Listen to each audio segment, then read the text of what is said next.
Um,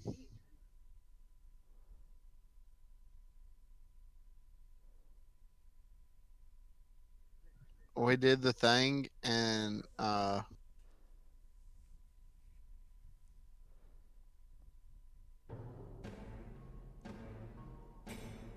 it's been like 2 weeks, and I can't remember. I can't pull up. It's all good. Okay. Let's move on to the next person. Tekken, do you remember what happened? I sure don't. Oh no. We have one person who's left. Grr. We solved all the puzzles, found the book, returned it, and ended up back at the inn. Yeah, sounds about right. So that's enough for me. Everybody give yourselves inspiration. You'll need it. I mean, you'll be fine. I need a long rest at this point. I'm at 20 Okay. hit points. Okay, well we'll get there in a second then. Yeah, exactly. So everybody finds themselves back at the bar, and the bar is, well, the tavern bar. I'm probably gonna get my words confused. Migraine all day. It's been fantastic. So, you all find yourselves back at the tavern, and it's slightly familiar, but something looks a little bit off, and you can't quite tell exactly what looks off. The place itself seems a bit larger, a bit bigger, almost like there's been some renovation done in the time you've been gone. We're shrinking. The people, maybe. The people seem happier, less dour. The mood in general in the area that you're used to, actually, the walking undead outside tends to put a little kibosh on the mood, and that seems to be gone right now. People seem to be a lot happier and enjoying themselves. You also notice, those of you who are perceptive, and it's pretty much everybody here, you notice that behind the bar, there are pictures, one of each of you. And above those pictures actually says, the heroes of the realm. And you notice the pictures in there look a little bit aged, a little bit as if you're slightly older. You recognize yourself, but not quite. It looks like you've, in those pictures, like I mentioned, you've been a little bit aged. You also notice that to the right, there are two of those pictures that says our fallen friends.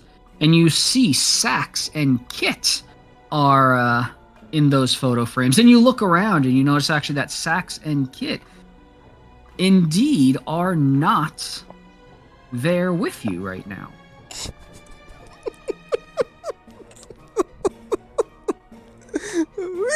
Tortuga, for some reason, is in a bikini. You're not quite sure why in the picture. You're also not sure why every one of you has a headshot, but he insisted, it looks like, on having a full body glamour shot.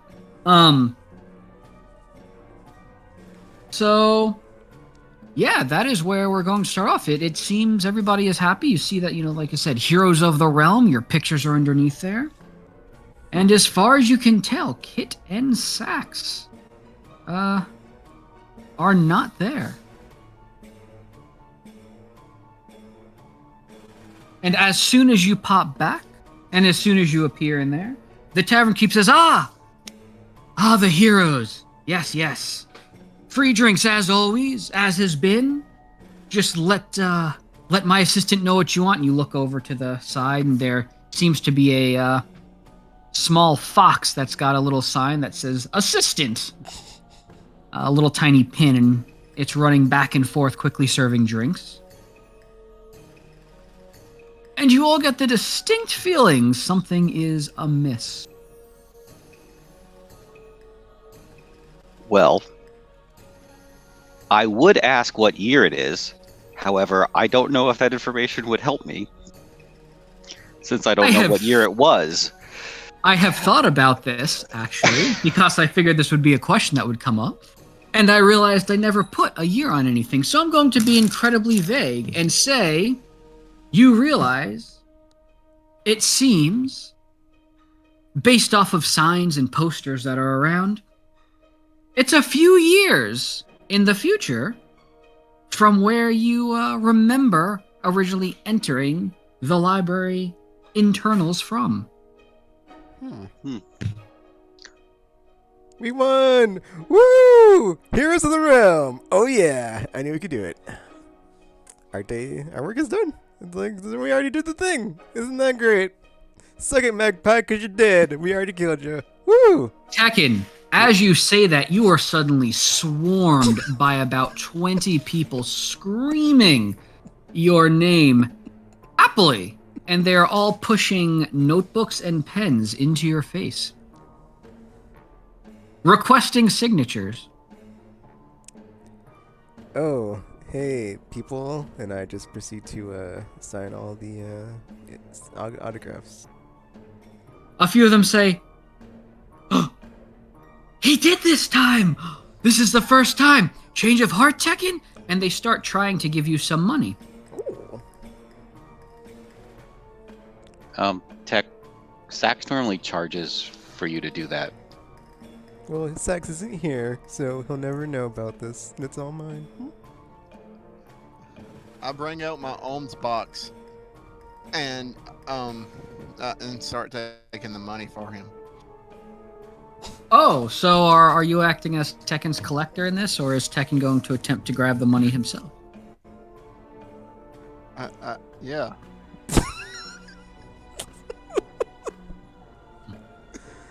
Well, that's not an answer I can work with. Okay, I'm just gonna roll a little die here then. It appears that as the money is coming, Tortuga very quickly places his alms box out, and everybody starts dropping the money into there. They also see you, Tortuga, and as soon as they're done getting their signatures from Tekken, they look and go, oh, the hero of the snout and the head of the Order of Helm. Oh, this is rare indeed. And they also try to get signatures from you as well.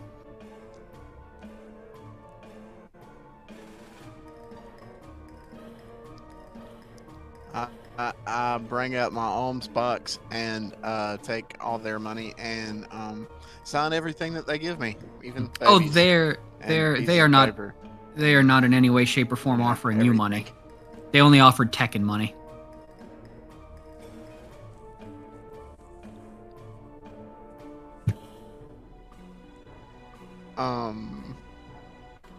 Well then.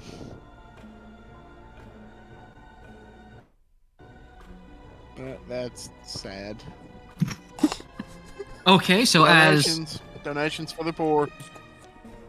a few of them look around and they look to you and say, "We're the poor."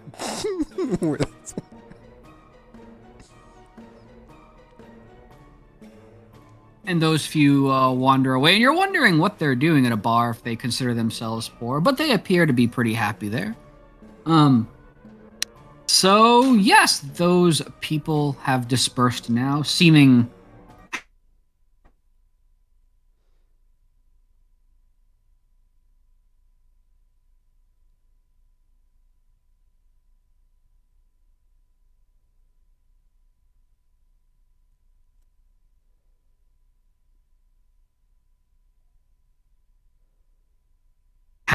little weird mark that is on you starts flaring up. And it starts to hurt more and more. And suddenly, you feel a thwack on the back of your head.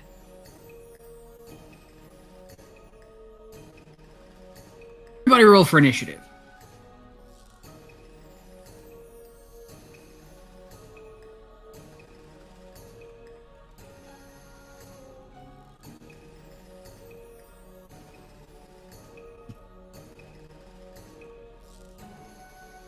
Also, if you hear any complaining in the background, Annette's playing a video game, so, Is she playing or reviewing?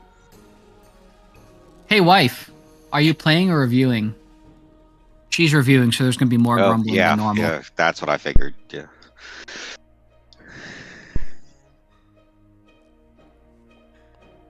And as all of you start getting ready for something, Tortuga, your mark suddenly stops burning and fades, and you hear a chittering and a giggle, and you see a small squirrel in front of you, and you realize the thwack on the back of your head did feel like a tiny hand.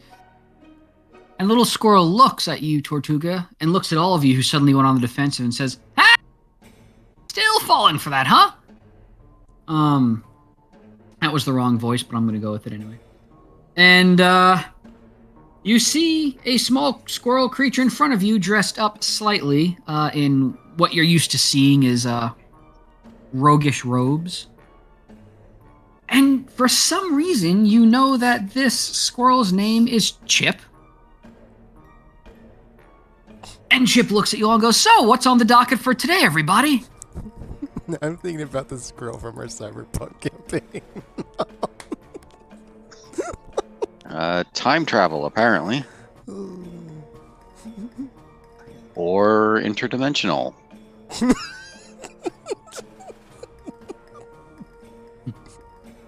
Well, it was going to be... Or what they said.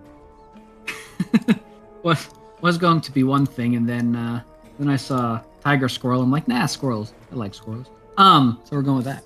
But yeah, so this little squirrel seems like it is very familiar with you all, and you feel that you're very familiar with it as well. Have we met Chip? You're funny, Gur. You're always funny. Not as funny as Tortuga, though, when he makes his jokes. Everybody loves those. Of course we've met, silly. We've been adventuring for... And he looks at his arm, and you see he has drawn on a tiny little watch on his wrist. Looks like it was drawn in ink. A long time now! When we first met, did we sound like we already knew you? Well, if you already knew me, we wouldn't have first met, would we? Ha! There's that humor again.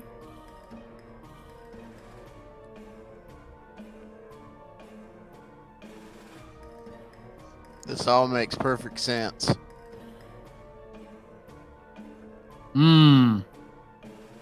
Yes, one of Tortuga's famous quotes. I still love those to this day. Oh. And as is tradition, Tekken stands, silent and triumphant.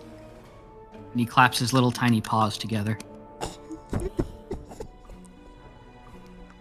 Well, this might be hard for you to hear, but this version of us hasn't met you yet. We're meeting you now for the first time. He scratches his head. This version? What do you mean? We just appeared here from a few years ago. Y'all just went out the door a couple of minutes to go talk to someone and just walk back in here. That was a different us. I get it. You're a changeling. You look the same as when I remembered you walking out the door, though.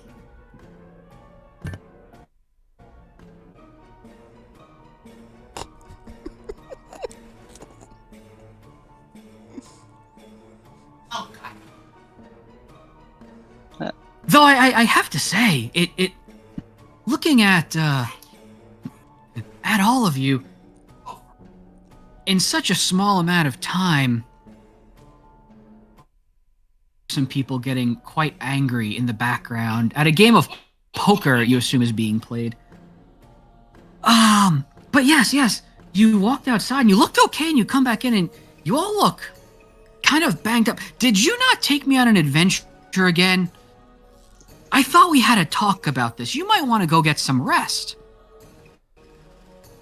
We have a very long day ahead of us. You know, I don't believe half of what you say, but we need a rest, so yes. Hold on one moment.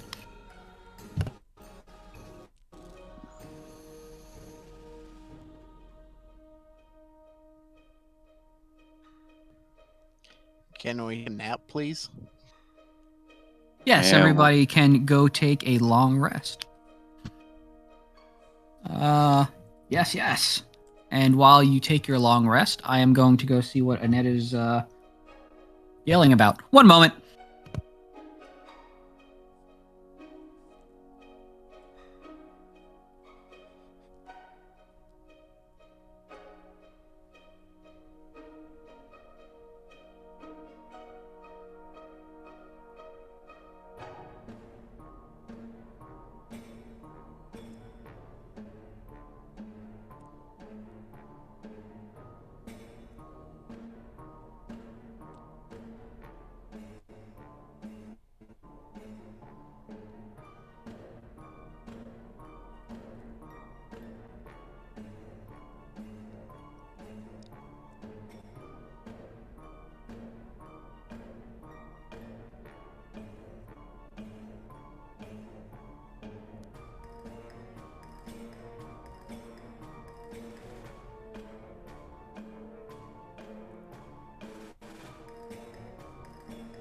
Okay, we're back. That was quick. She's not playing the game because apparently it's showing her an Xbox controller mapped out, and she's playing on a PS5, and none of the controls are working. So that was very short-lived. Anywho, Wow, that's a sucky game. yes. So yeah, what would you all like to do next?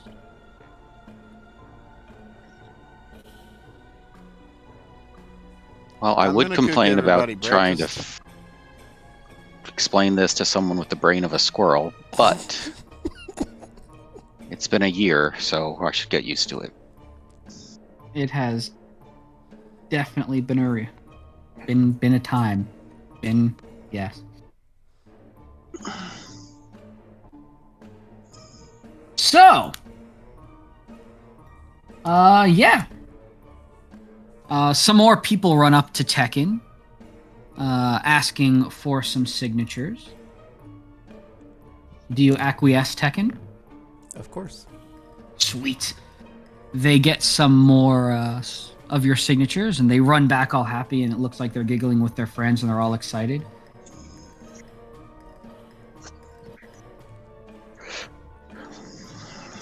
And Chip looks around and goes, I'm going to run outside, and whoop! Very quickly makes a hasty escape to the outside.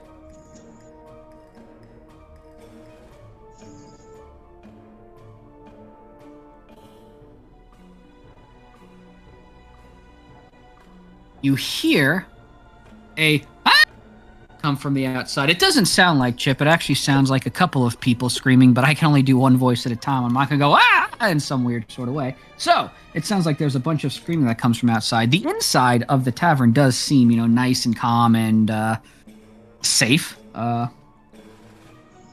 Chip darts back in and looks at you and goes, it's raining again. Anyone up for a game of checkers? And he runs back outside. Some people look around and look at you, Tortuga. I almost said Tortisua, and that's not right. Tortuga. And they say, I like checkers. And they pull out a little board of checkers and set it down. And they say, would you like to place a wager? And they slap some money down on the table.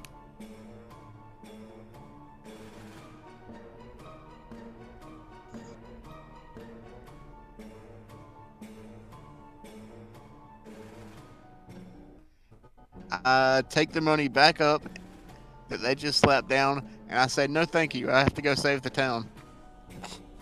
They look confused and slightly angry.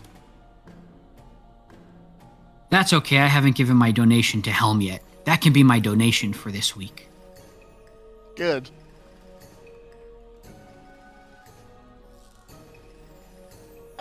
You hear some more screaming outside and a loud thud, and then Chip runs back inside. What are you all waiting for? And he runs back outside.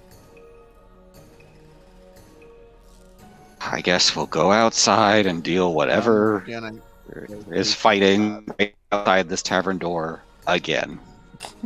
Yep. Wait. Y'all want to do a hero's feast? We don't have time to eat a hero's feast. I mean, technically, There's y'all always could do time whatever for a you hero's want. Feast. There are thuds happening right now. I don't even know what's it's raining. I'm hoping it's water. Let's go. I'm gonna like slowly stick my head outside so I can just see what's going on. You stick your head outside, and you see that there's a few what you can only describe as Tyrannosaurus rexes. You've read about them in books before, and they're on the floor. And you hear a few Oh more my thuds gosh! in I the go distance. outside as fast as I can. You run outside, and again, you hear more thuds, and you look in the direction where the thuds are coming from, and you see that there are T-Rexes falling out of the sky, and they're running around and picking up villagers, and Chip's looking around going, "It's raining again, come on, we have to fix this. Where's everyone else?" And then Chip zoops off towards one of the T-Rexes and starts trying to attack one of them.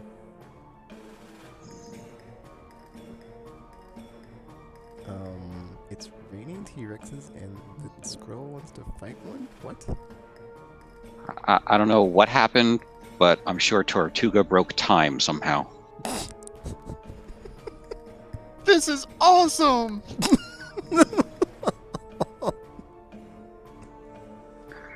Alright, let's go kill I some want ancient one. dinosaurs. Did you just say you want them? He wants should- everything. I shouldn't have want asked. all of them. Oh my. I am your mama now. What? Oh no. I may have made a mistake. Hold on 1 second. Oh, geez. 1, 2, 3.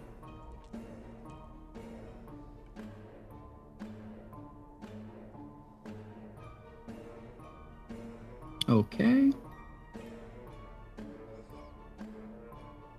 Cool deal. Shunk. So, everybody else, do you stay safely inside at the moment, or do you run outside to see why Tortuga suddenly excitedly ran outside? Guess I'll follow the chaos. I'm It's worked trying out to so hug well. a dinosaur. You go to hug a dinosaur, Tortuga, and it attempts to bite you, so you can roll for initiative. Yeah, we'll go outside. I don't know if running is appropriate, but You see that... Oh, that's fantastic. You see that Tortuga is currently being picked up by a T-Rex, or attempting to be picked up by a T-Rex, and you see that even while Tortuga is almost consumed by a T-Rex, he is hugging that thing as hard as he possibly can. It's okay. I'm a turtle. It can't bite through my shell. I'm just trying to give it a hug from the inside. But yeah, that nope, sounds not like gonna ask. a challenge. Don't know. Don't want to know. Okay.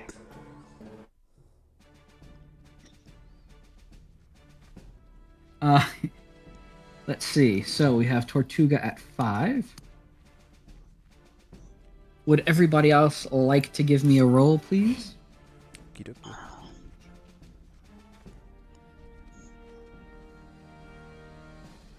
Oh, wow. Of all the times to roll a 20.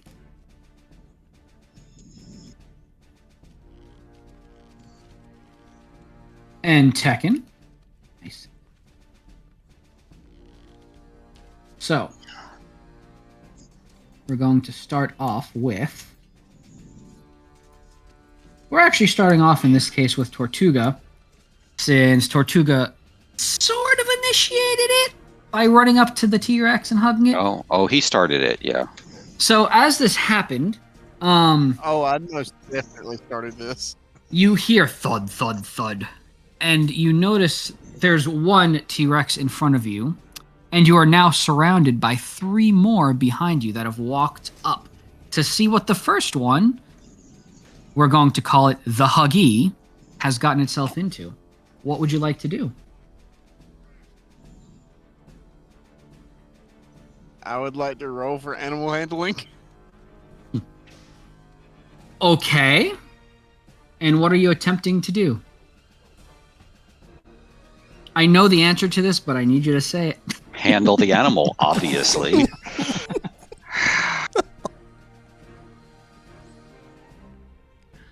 I want to try to convince it that I'm its master and like I'm a friend. And yeah, it's my new pet now. Are you kidding me? Go ahead, give me a roll.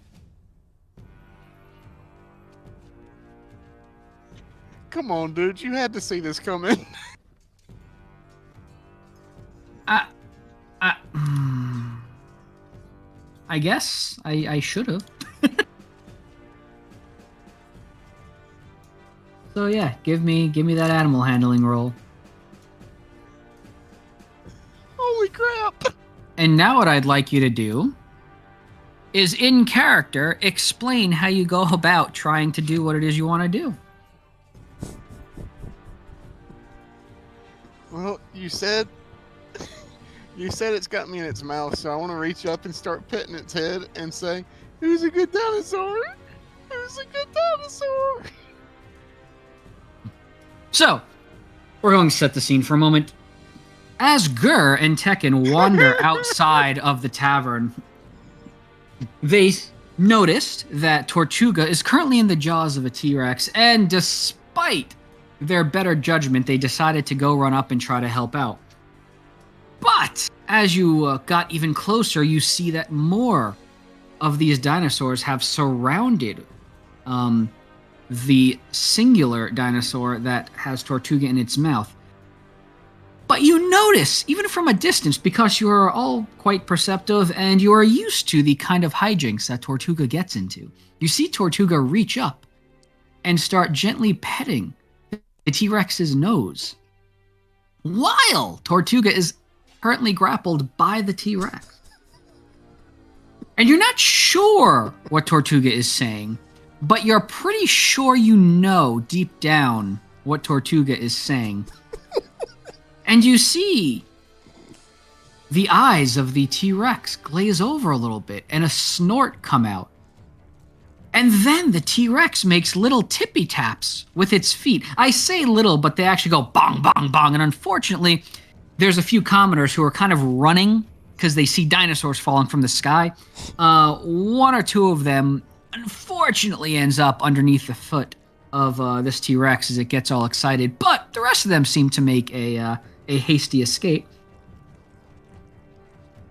You, Tortuga, almost think you hear the T-Rex purring. The other 3 T-Rexes, though, are closing in fast. Is there anything you'd like to do with your bonus action?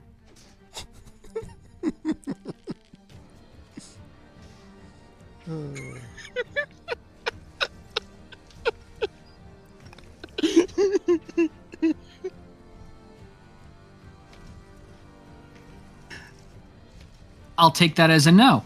So, as Tortuga is petting the thing's nose... Oh, sorry, go ahead. No, I'm good. Let's just leave it like this. Okay.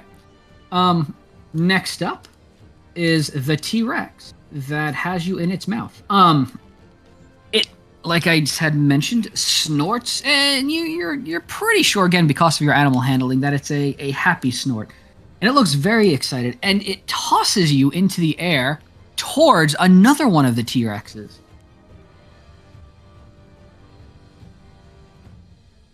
And it looks like it's trying to play catch, as far as you can tell, but one of the other T-Rexes grabs you, and it is not being friendly.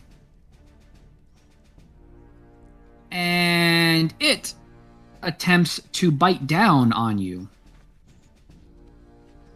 But fortunately for you, Tortuga, you're in a shell. So nothing happens. You feel like it's trying to bite on you, but also you're Tortuga, so you probably assume it might be trying to give you a hug. One of the other T-Rexes sees the first 2 playing back and forth with the turtle, and they get bored, and they go to turn around and start making their way towards some of the commoners, and one of them goes to reach down to bite one and grabs a commoner. And with a loud crunch, yes, that is definitely a crunch. With a loud crunch, that person, unfortunately, probably no more. Then it sweeps its tail to a few more that are around and manages to smack one who seems to have been knocked unconscious after being flung a good distance and hitting into the tavern wall. Next up, we have another one of the T-Rexes, the fourth and final. And it sees you two walk out of the tavern and thinks it might be a good meal, and it starts heading towards you all. Next up, we have Gur.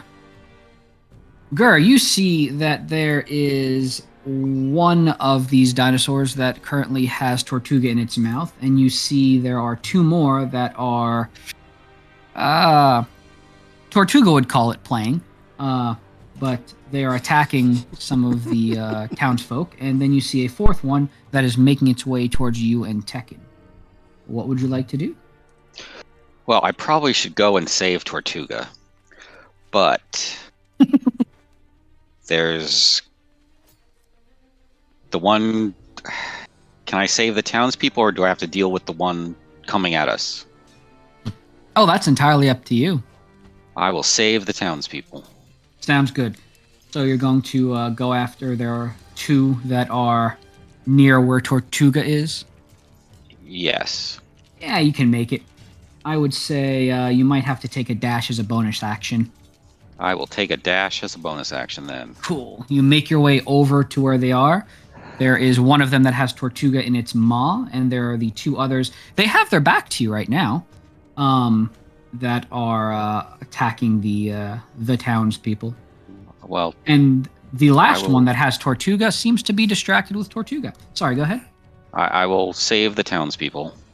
Cool deal. Okay. Oh, that hits.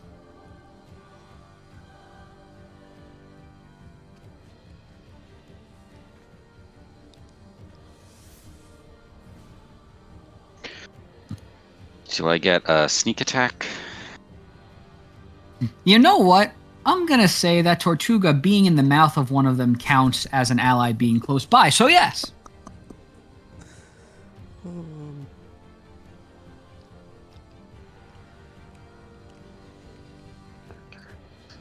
29 damage. And then another attack will hit. That will definitely hit. Piercing. Are you going after the same one or a different one? Same one. Okay. And frost. And that would be my attacks for the round. Sounds good. Tekken, you see Gur run ahead and start trying to take out one of the dinos that is attacking the townsfolk.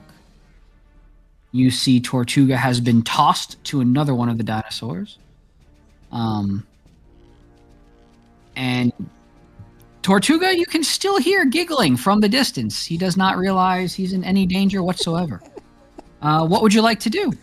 I will follow Gur and attack the T-Rex that he's fighting. Okay, sounds good. Because I think Go Tortuga ahead and... has it all under control. Yeah, Tortuga always has it under control. He does. He does.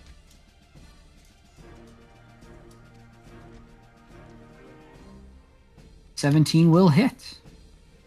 That's 13 damage so far. 16 will hit. Alright, let me spin the key point. I think... 27 damage. Whatever. Uh-oh, what happened? No, it just didn't.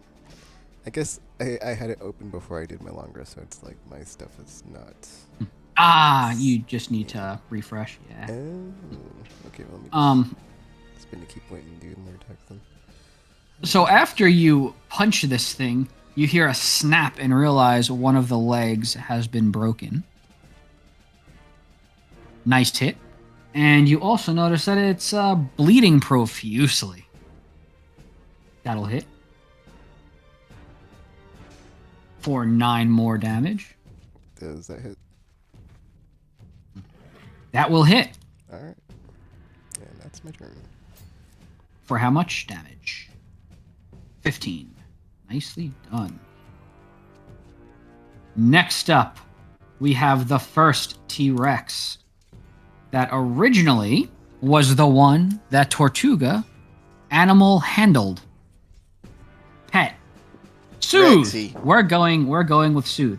And it sees that the other T-Rex is not playing with him and notices that that T-Rex is being very selfish with its new toy.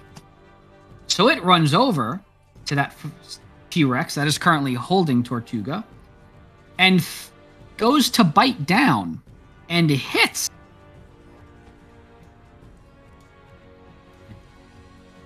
And it deals a significant amount of damage. It looks like it takes a chunk of its throat out, and then it spins around, trying to whip it with its tail. As it does this, though, Tortuga, you are free. You land with a thud prone on the ground. Yay! It then tries to hit that one with its tail and succeeds.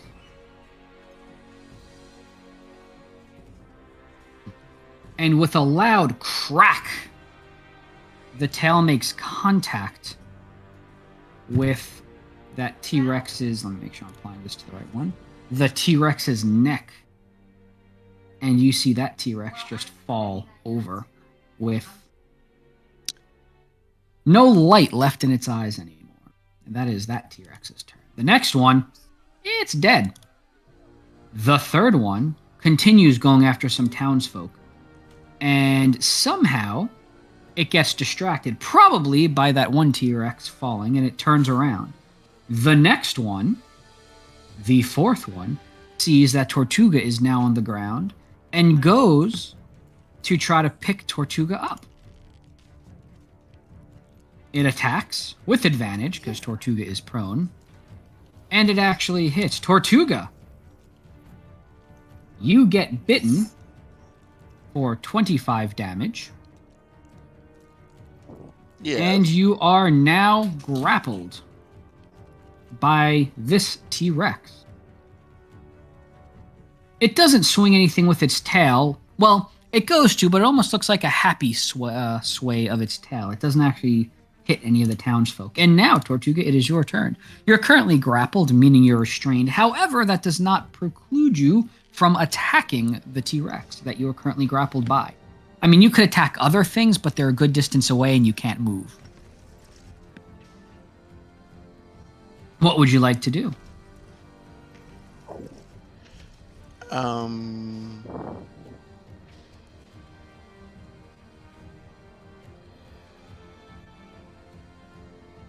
So how exactly is it grappling me? With its mouth? Yep. It reached down when you fell from that first one, and it picked you up. Okay, in that case, I'm going to say, bad other Rexy, and cast a fireball into its mouth. Okay. Go into its mouth? Into its mouth. Okay. Go ahead and give me your roll. Your damage roll, and then I will make a dexterity save here. I'm doing this at level 4, by the way. Okay. Dex save.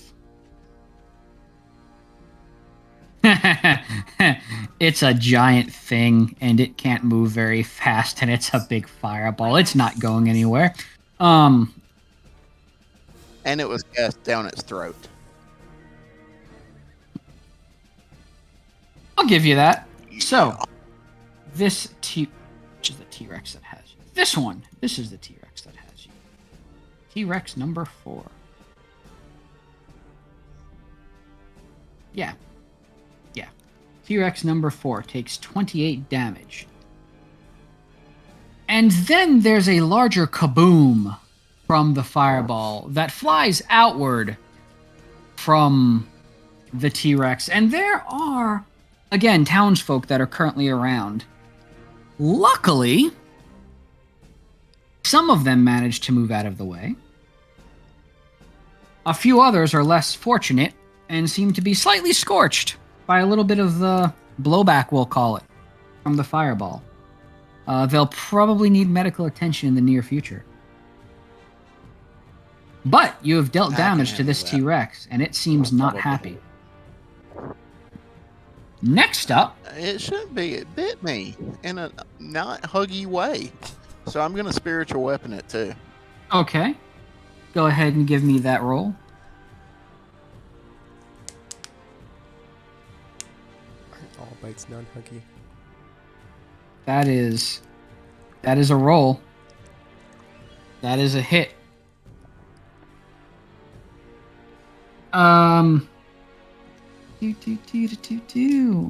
That is a 14. 14. There's the encounter. You smack it for 14 damage. Go ahead and give me...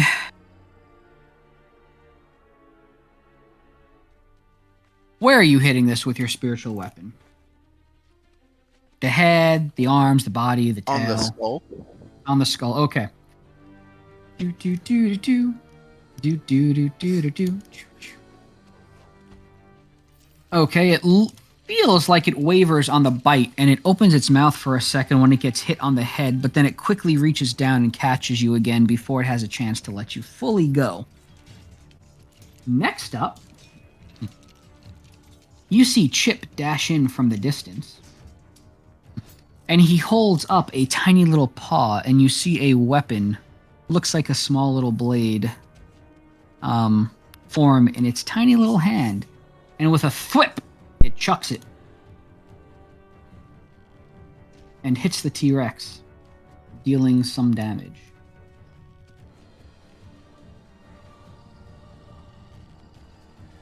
And then in its other hand, another small, tiny little blade appears. And with a thwip, he throws it, dealing a little bit more damage. He's trying to help, small as he may be. Then, he runs over to one of the townsfolk, who was accidentally scorched by Tortuga's fireball, and attempts to help him, or help the townsfolk ever so slightly. With uh-oh. I thought I switched it over to that, did I not? Haha, I didn't. With a medicine check, and we'll see how well this works out.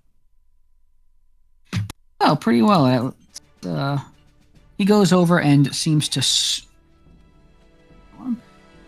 soothe the one of the townsfolk, and actually pulls out some medicines from a little pouch and tries to apply it to the burns. Next up, we've got Gur. Gur, you noticed one of the dinos take a big fall after another one of them attacked it. You see that Tortuga is currently being held still by another T-Rex. The one you were originally attacking is dead. What would you like to do?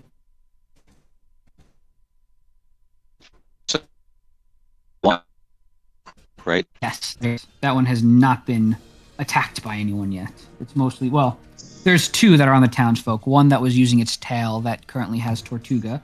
Another one that hasn't been attacked at all. And the remaining one hasn't done anything to the townsfolk. It was the one that was soothed by Tortuga.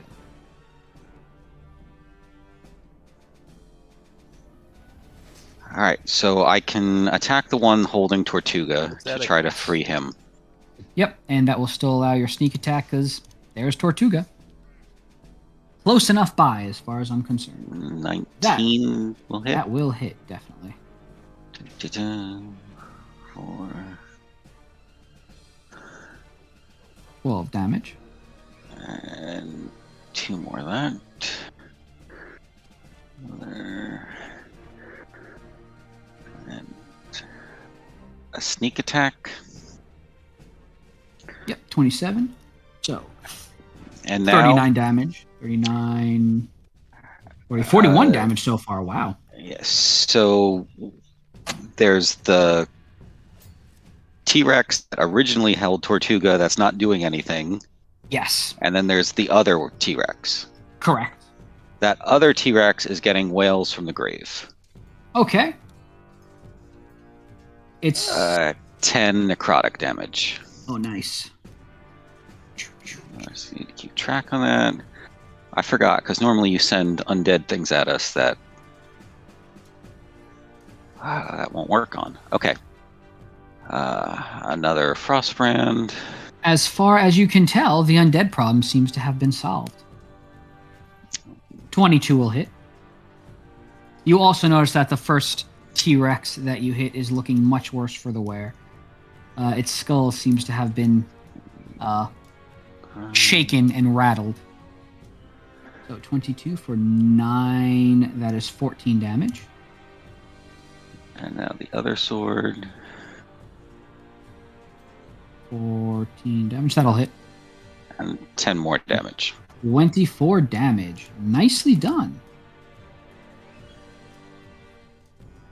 And that one, it appears that you have sliced one of its tendons and it drops down to one knee. Next up, we have Tekken. Tekken. One of the T-Rexes has been killed, dead, smashed by the other T-Rex. Well, mostly by you and Gur, and a little bit help from the other T-Rex. There is currently the original one that was soothed by Tortuga. There is one that is essentially on its knees that Gur's been doing a number on, and there's one remaining, or one more. The third is the one that is terrorizing the townsfolk. What would you like to do? Haha, my mute was on. I want to attack finish up on the one that Gur was attacking and attempt to kill it. Okay, go ahead and make one attack. That'll hit. Before you make your second attack, describe your killing blow on this one. I throw a punch, and then it hits its skull, and then it somehow makes the very small dinosaur brain it has melt, and it falls over and dies. Oh, nice. Melty brain.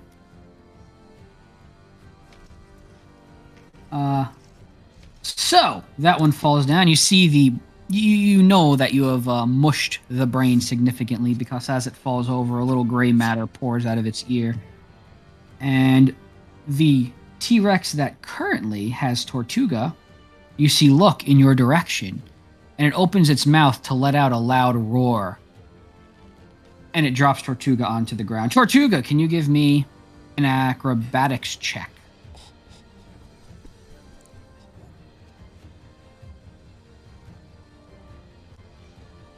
Tortuga, you have fallen, Yes.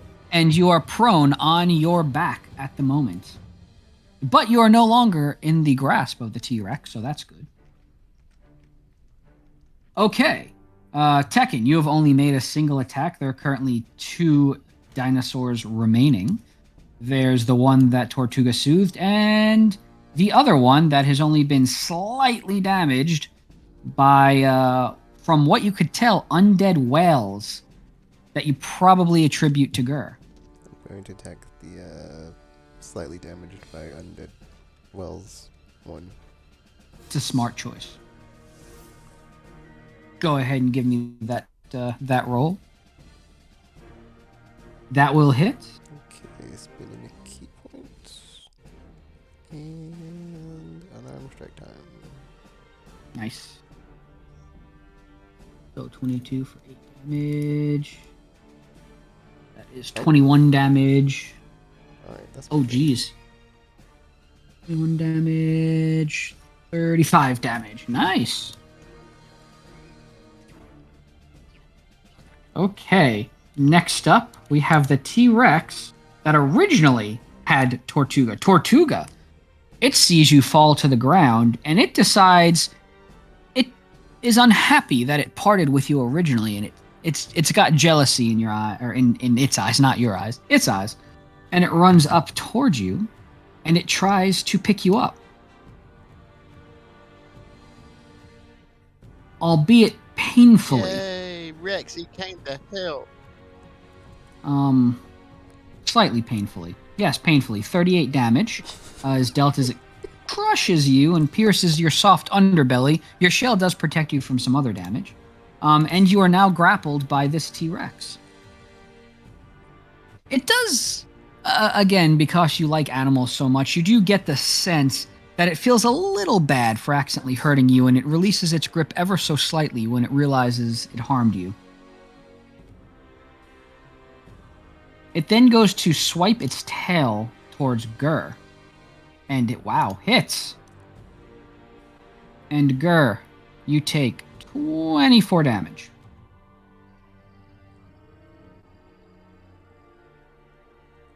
Next up, we have the T-Rex that was attacked by Gur and Tekken. And it goes and reaches down and tries to bite you, Tekken. And it succeeds. And it pierces you with its dinosaur-y teeth for 44 damage. You are now grappled by this one. Gur, you see two of your, I'll say friends, are currently being held in the air aloft by, I guess that was redundant, by these dinosaurs. Tortuga seems pretty happy by it. Don't know how Tekken feels about it, but I'm guessing that Tekken feels unhappy. Yes. Next up, we have Tortuga. Tortuga, what would you like to do?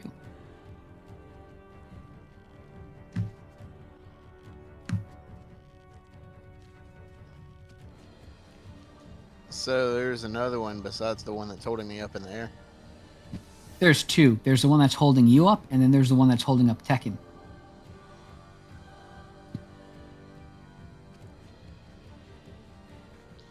I am going to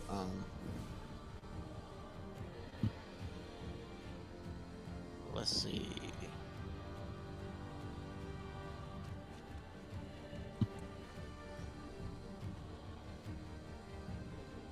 I'm going to tell Rexy, I know you didn't mean to do that, buddy, but that can't happen again, okay? It snorts out of its nostrils in its...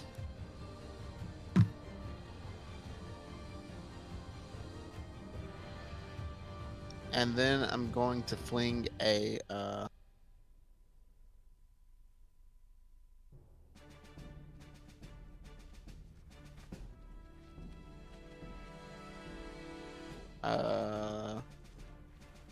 six scorching rays at the one holding Tekken.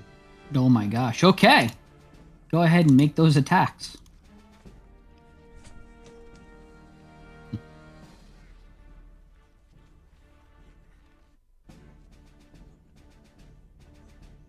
That'll hit.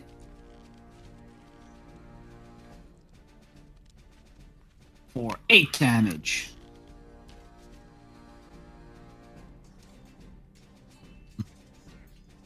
That will definitely hit. So first that'll get crit damage plus... it's 2d6 normally, right? Yeah. So that's 11 plus 12, because I always max out the die. And then apply the additional crit. So 12, 23. So you're currently at 31 damage. That'll hit.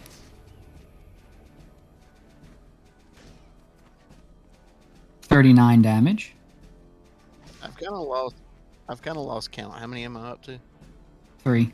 You got one more, right? You said 4? 6. Oh, in that case, you have 3 more to... 1, 2. You have 3 more to go. And you're at 39 damage right now. That'll hit. 39, 45. That'll hit. 47. That will hit too for critical damage. 47. 50, 60, 72.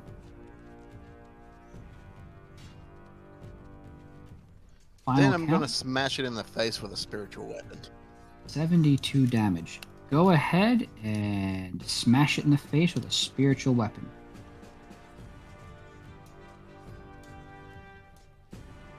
That'll hit.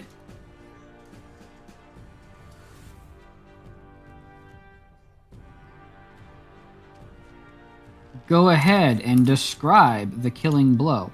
But first, before you get that killing blow, as it gets bludgeoned by the spiritual weapon, the first thing it does in shock is open its mouth. And Tekken, can you give me an acrobatics check, please?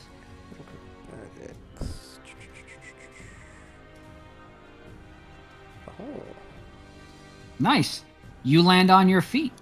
You are no longer grappled. Now, go ahead and, describe that killing blow there, Tortuga.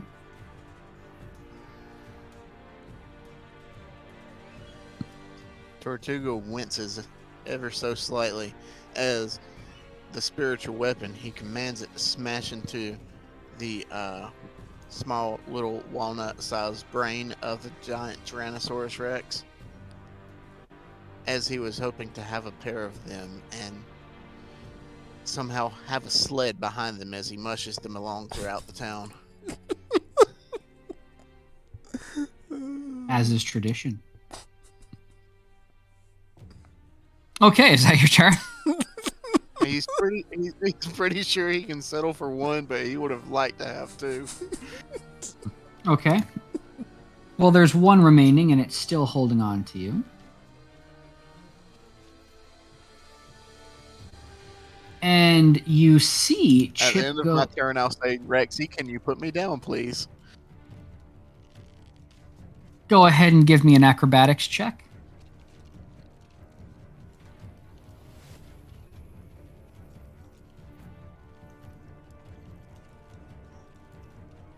It listens and opens its mouth, and you fall prone on your back. You see Chip see you fall, or you notice Chip noticing you, and he runs towards the T-Rex that dropped you, and jumps Don't very hurt high Rexy. into the air with 2 blades held aloft in its hands, like he's going right towards the T-Rex's eyes. But hears you say, "Don't hurt Rexy," and quickly changes course and instead lands behind the T-Rex. However, the T-Rex believes that Chip was about to attack it and didn't like that. So it tries to grab Chip out of the air. Let's see, does it succeed? It succeeds. And then it bites Chip. Does it bite Chip? It bites Chip. For how much damage? A lot of damage. 32 damage to Chip.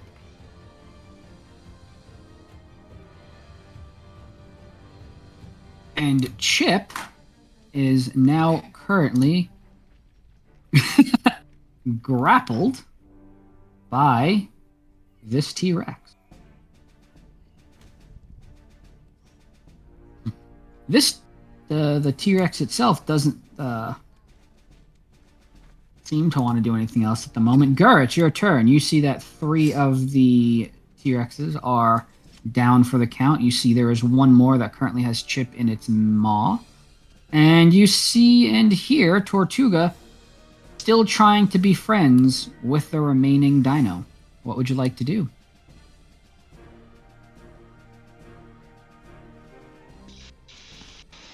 I'll stop fighting and let Tortuga handle this. Okay. Second, you are up next. Will you do the same? Yes. Okay. In that case, we will say it is now that T-Rex's turn. And it goes Down. You to put turn him around. Down, Rexy. And before it hears you, swipes its tail and knocks a few more of the townsfolk down. In this case, not for too much damage, so they're hanging on, but by a thread. And now it is Tortuga's turn. Tortuga, you tell it to put Chip down. It gives you Down, eyes. Rexy. Down. No. Put the squirrel down. Go ahead and give me an animal handling check.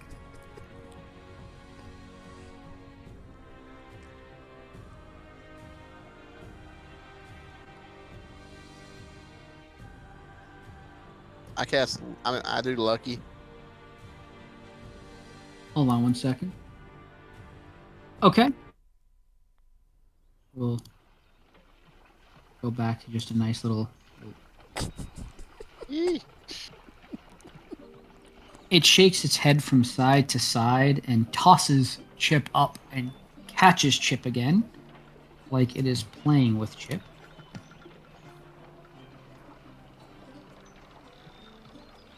But Put the squirrel down, Rexy.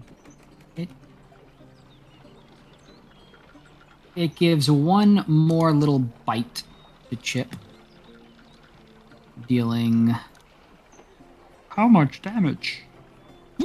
46 damage to Chip. But it does listen to you finally and drops Chip onto the ground. And then it lunges even towards you, Tortuga, drops to its knees, slides towards you, and nuzzles you.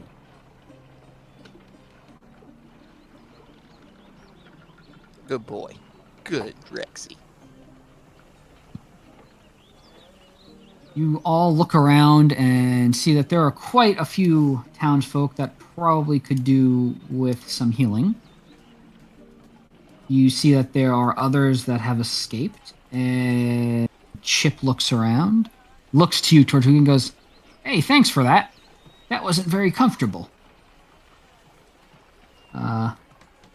He also looks around, gives a little sniff into the air, and says, "Smells like it stopped raining. That's good."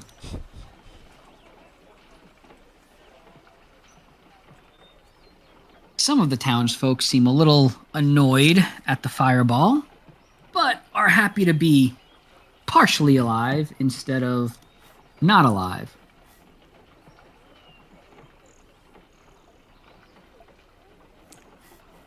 So does it rain dinosaurs often here?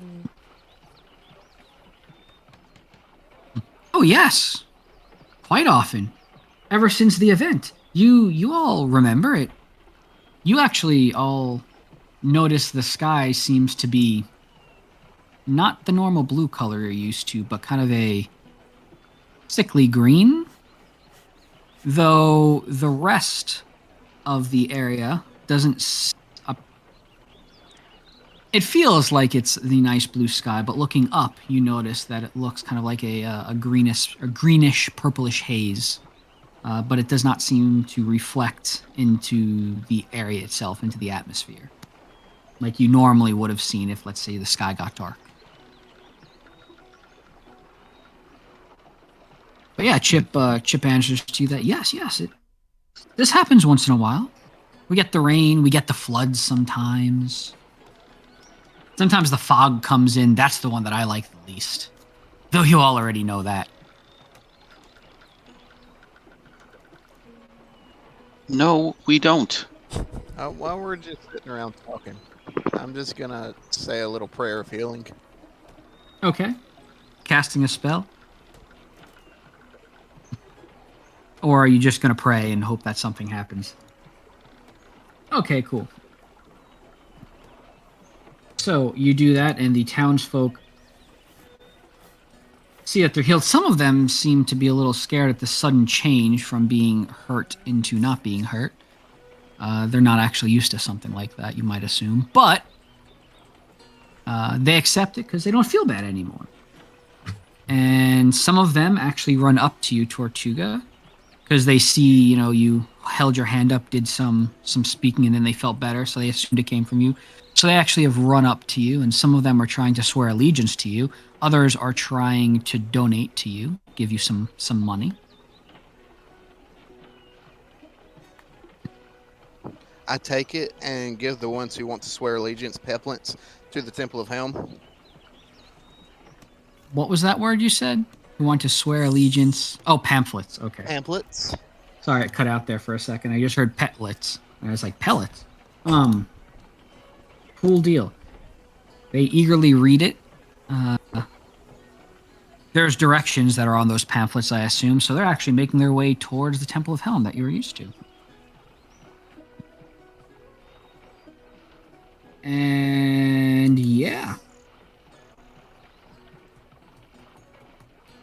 Chip seems taken aback by the statement that you made, Gur, saying that you don't actually know, that you're not aware of any of this. And he continues on with, Gur, you're so funny. Always funny. Always making jokes. That's what I like about you. See, right there. You don't know me. I mean, if you mean on a deep down level, you've never really opened up to any of us. Despite Tortuga trying, and Kit, poor Kit. Despite Kit trying as well. May he rest in all his feathers in the sky, or whatever it is that he said. I don't quite remember. There was a lot of screaming. Did we ever tell you the story about how we found a book for the archivist? No? Who's the archivist? Oh, I like stories, though. And he sits down, crosses his little legs, and listens. Did we ever tell you the story about how we turned a pig into bacon? I don't think you did, but that doesn't seem like a very special thing. The tavern keep inside does that every day. Bacon's pretty good. Magical bacon. Ooh, what's magical bacon? I don't know. Tortuga ate it all before we could even touch it. He quickly turns to Tortuga. Tortuga, what's magical bacon? It tastes very magical. Well, a couple of years ago, we were given a pig that would summon the archivist when we wanted to summon him. We accidentally summoned him too early. So we had to go into his magical puzzly library and find a book. And this all happened a couple of years ago. And as soon as we found the book, we became here. We did not... We skipped over everything that you know about us. That's We are sad. detached from the timeline. You see Chip's looking down at his tiny paws, and it looks like he's trying to add something up. And it's not quite taking. And he holds up his little paws to you and says, I only have 8 fingers. And seems confused by this. And he looks back to you and says, you said something about a book? I like books, especially the ones with pictures. Those are the best. Did you know that some people make scratch and sniff books? I have one of them, and he reaches into his pack and pulls out a tiny little book. And it actually looks like it's written by Sax.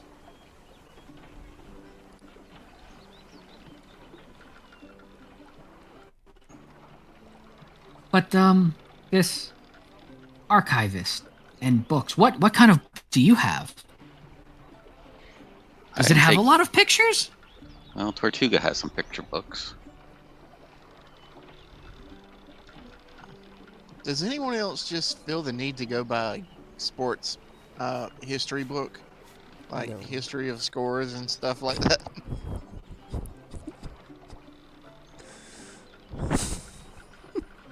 No, Scores. McFly.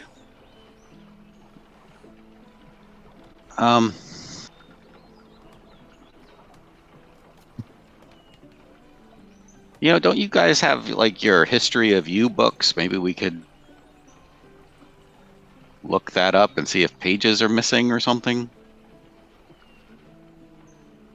You all do indeed have your history of you books.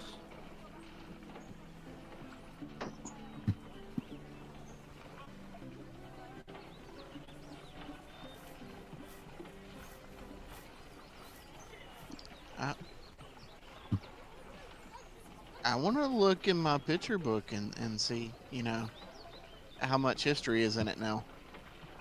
Okay. So you open your pack. Well, your bag of holding, because I believe that's where you're keeping it. And you pull out the Book of Tortuga. And it seems, I gotta stop saying that word. I hate using that constantly. You notice that it's thicker. And you page through, you flip through, and you read up to a certain point where it talks about you all surviving in the heart of the library and making your way out and meeting with the archivist. And then there's a bunch of pages, and each page just says, and then a miracle happened. And after about 20 or so pages of this, you get to some more pages that have recounted you getting back into the tavern all the way up till the current point where it talks about the T-Rexes.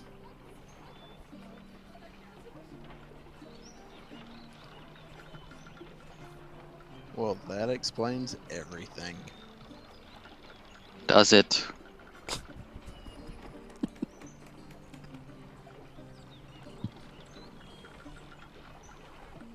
I mean, not really, but kinda. Tekken, do you check anything or? So you referenced the event earlier. What exactly were you talking about? I'm not familiar with this event. Ah! So humble as always. The event is the moment when you and the rest of everybody succeeded in saving the realm from the horde of undead and the problem that had been plaguing for so long. And it is also when Kit and Sax unfortunately perished. Oh, so this isn't. Wait, well, maybe unless it is, but then. Interesting. But then that's how you all became the That heroes sounds of the about right. realm. You saved, but after that had happened, weird things started occurring as well, like the rain and the fog and the floods. Oh, and sometimes there's lightning. I don't like the lightning. The thunder's even worse.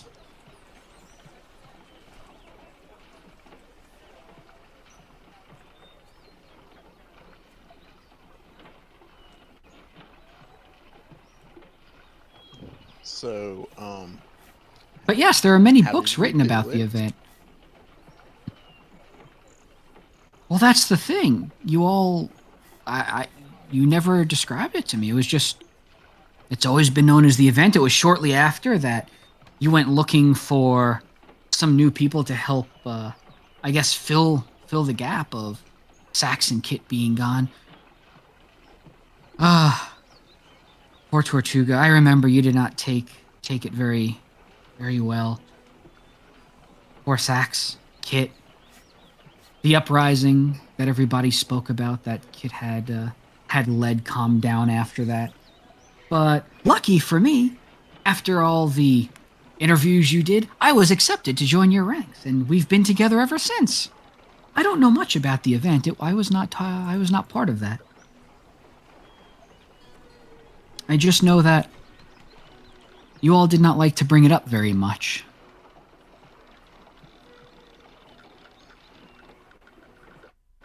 Tekken, you actually noticed that the smiley face tattoo that's normally on the back of your hand, that mark, is actually gone.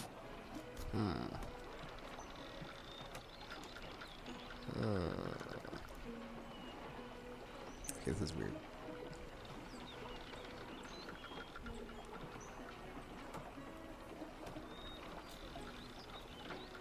On the one hand, There was a tattoo, but now there's not. Sorry, go ahead. we saved the day, but then everything is still weird. So, not problem solved. And also, Sax and Kit are dead in this timeline. So,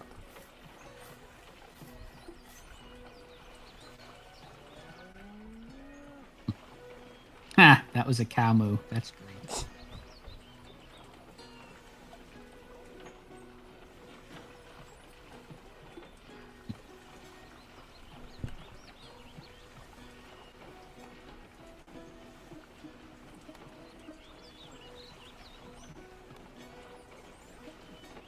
Yes, very strange indeed.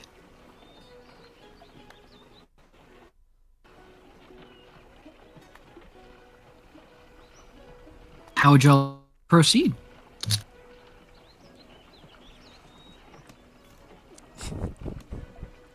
Well, we could go to the Temple of Helm, but I have a sneaky suspicion that the leader of the Temple of Helm is right with us and won't be any help. You're a smart one. So, What do you mean? congrats on the promotion. We could try the Centaur. The Fiery Ball? Is that what I'm hearing? Yes. Hmm. I wouldn't mind that. Let's go visit him. Do we have any way to contact the archivist, or did we already use all our stuff? So, you know that you were put back. You know that you asked for a redo. You don't see a pig anywhere.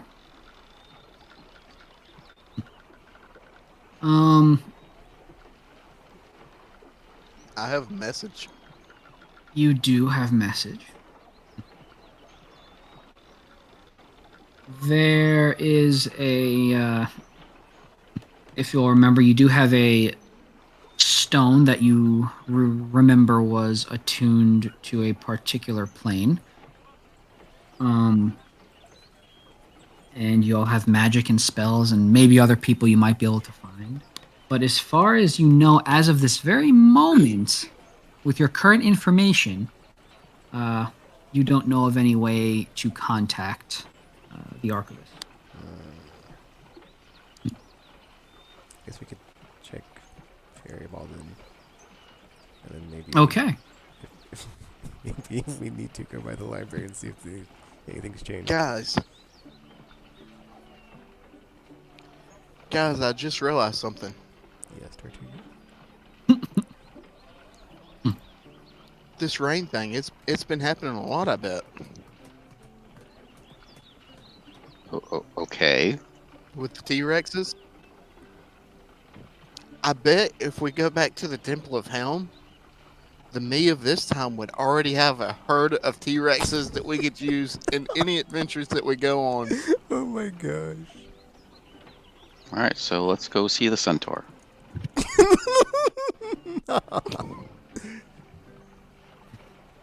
Okay. You all start to make your way towards the Centaur, and if you remember, it was a bit of a distance away. And I will be back. I'm going to grab a drink and run to the restroom. You all can do the same. Back in a moment.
So I wonder how my underlings at the temple are feeding on my dinosaur pets.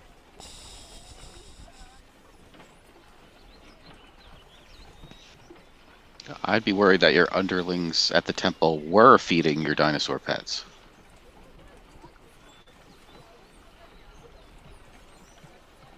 Tortuga's Jurassic Park.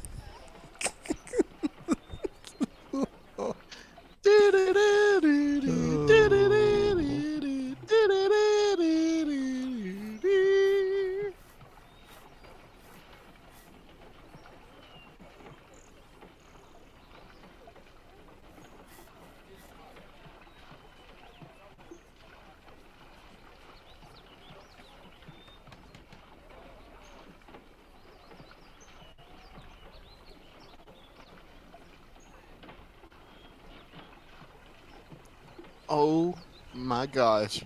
I have a control weather spell. I can make it rain anytime we want to.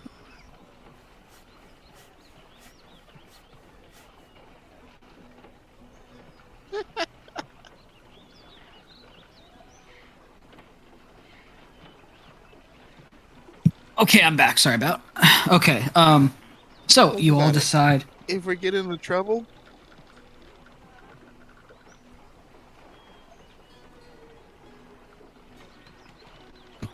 What's that, Tortuga?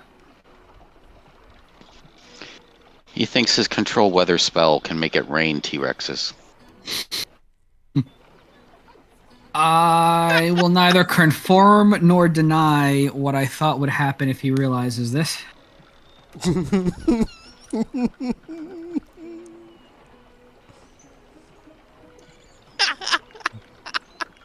See, now I want to go to the Temple of Helm just to see like what type of madhouse situation it is, or if it's like complete like order, and it's like, okay, this is clearly not our Tortuga in this timeline.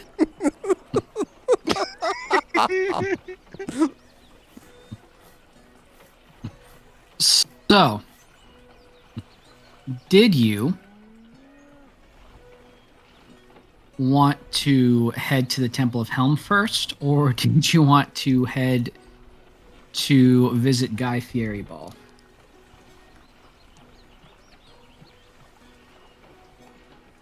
Either one works for me.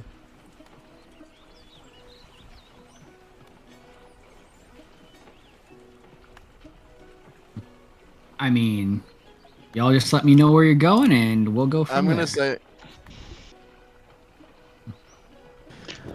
Let's go to Let's the do temple Fieri Ball. just for funsies, just to laugh, just to see what is happening.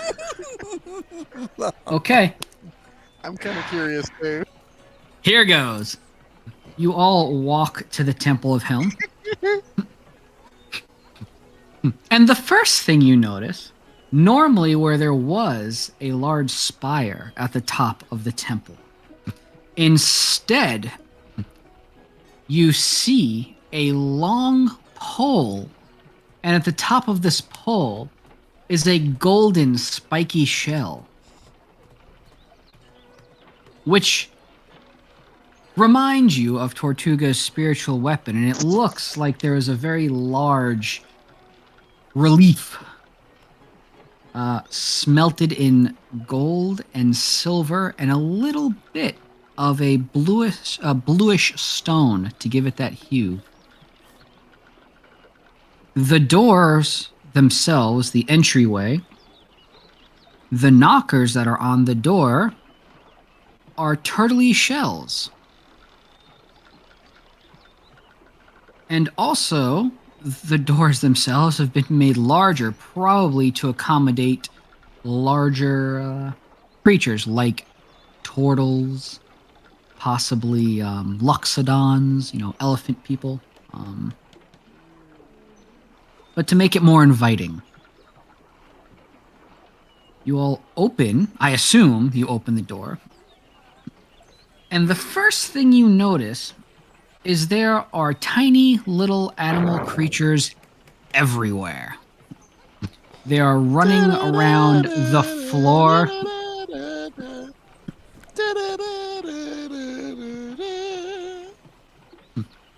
There's a bunch of some of what was originally a pristine floor seems to have been converted into a sort of petting zoo.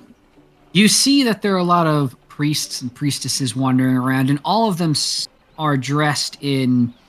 At first, you think it's all run by turtles, but then you actually realize they're wearing what at first glance is ceremonial shells, crafted to look very similar to Tortugas.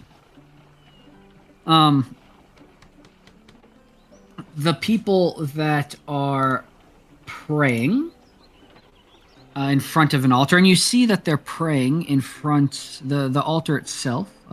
There's a statue. It's of Tortuga, but Tortuga has his hand out, and on your arm is a gauntlet that looks exactly like Helm.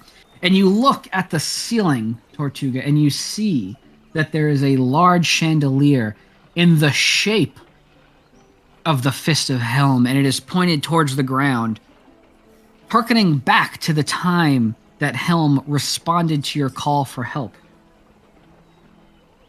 As soon as you walk in, a bunch of small children run up to you saying, "Tortuga, Tortuga!" And they're all swarming you. And they themselves are dressed in the ceremonial shell. And everybody seems very happy to see you at the moment. The place is very brightly colored. Very brightly colored.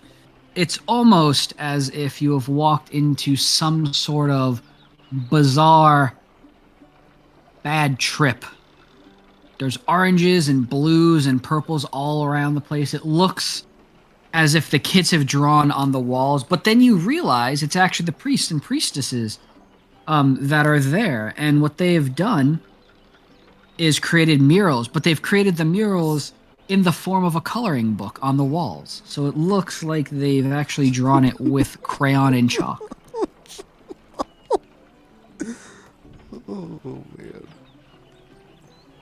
You give all the kids a hug, and they seem very happy, and they run away, going back to playing with all the little animals that are on the floor, and everybody welcomes you. And then they quickly get back to their work. I like this future.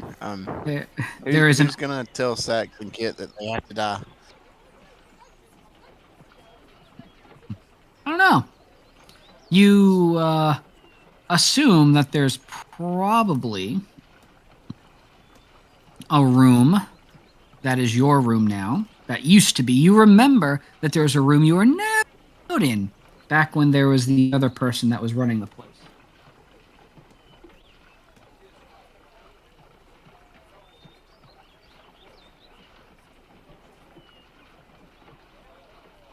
Think we should go check out my room?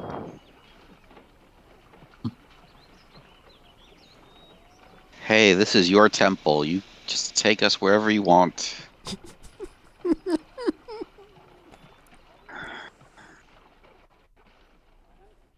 Is that what you'd like to? Oh, that's right. I forgot. I literally have a song called "The Temple of Helm," so we're gonna play that. Sorry, go ahead. You're gonna go check out your room? Really quickly. Okay. This is the Temple of Helm, in fact. Here, I'll do that in here so you can even see, which made me laugh that he actually made a specific song for the Temple of Helm, which is fantastic. So you go up to your room, and you see that there is a key. And the key, well, you don't see there's a key. The key is what you use. You see there is a lock, and the lock has a small octopus carving above it.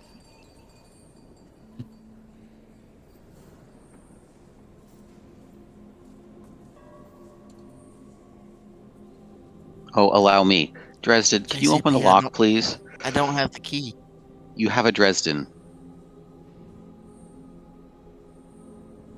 He does have a Dresden.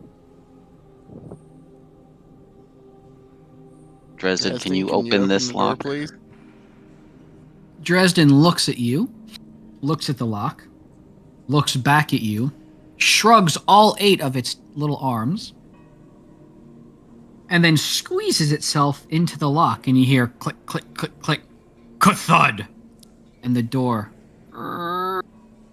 swings open.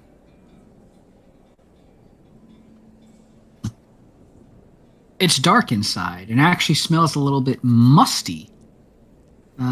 Almost as if no one has been in this room for quite a long time. Tortuga, when you first That's enter... not weird at all. When you first enter, you notice that there's bookshelves everywhere. But there's a distinct lack of books. There's some that are on the ground, open. Some of the spines of the books look broken. Towards the back of the room, there is a desk. Everything else in this room is untouched, covered in a fine layer of dust. But the desk is pristine, as if it's been kept up somehow, or someone's been cleaning it, or something has been happening in this room on that desk. Something has been keeping this, you'd almost say the ravages of time, it's been kept it safe from. Because everything else in the room just looks as if someone had ran in, ransacked the place, took almost everything and left.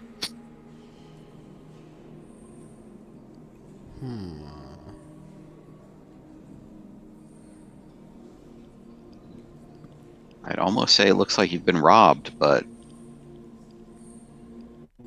it could just be the way you keep the place. Yeah, has anyone ever Tortuga seen liked how... books? He would have the things, you know, at least coloring books. You're coloring on the walls. Why do you need books? So he can take his drawings with him. It's very hard to carry walls everywhere.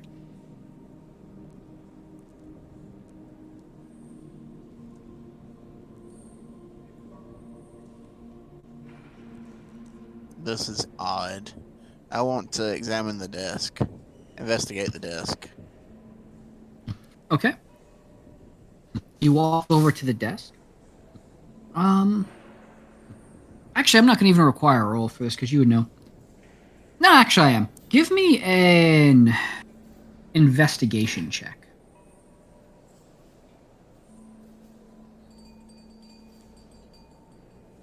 Perfect. You realize that this desk, every single, the wood that the desk was made out of, you know, only comes from one particular place, and that place is the snout of Omgar. You notice that the metals that are around the edges of the desk only come from the snout itself, the snout of Omgar. You're getting the feeling that this entire desk was crafted from the snout. Though you see there is one drawer that's out of place. You're not sure actually where the materials for this comes from. But everything else has been sourced directly from the snout except for this one particular drawer.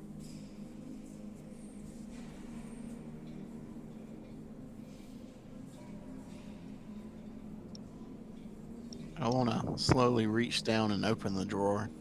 Okay. You go down towards the drawer and you... Very carefully.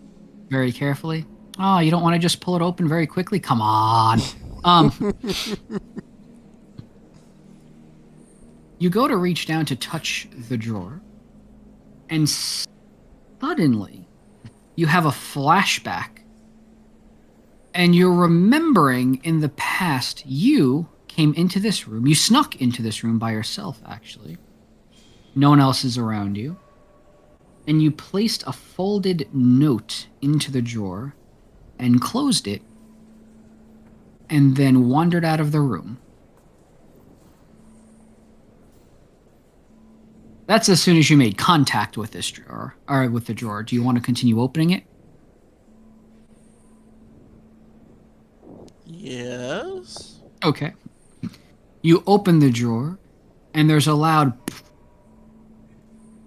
which looks like a tiny little fireball going off. You're not hurt by the fireball. It was purely an illusion. And then there's the sound of party favors going in the background. Some confetti, for some reason, also springs out of the drawer. And the note pops up, almost like a pop-up book, out of the drawer. Kind of goes whoop and comes straight up. And it's a tiny folded note that's kind of floating there above the drawer that you have opened. There's some other stuff in the drawer. You notice there's a small journal that's locked. Has a little lock on it. There's a coin from someplace that you don't recognize. So journal, coin, and floaty piece of paper that is folded above, or folded piece of paper that is floating above the drawer.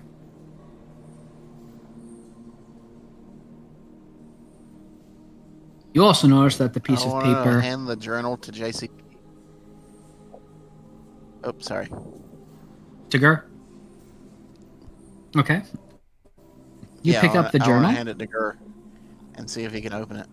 Okay. You pick up the journal and you hand it over to Gur. Gur!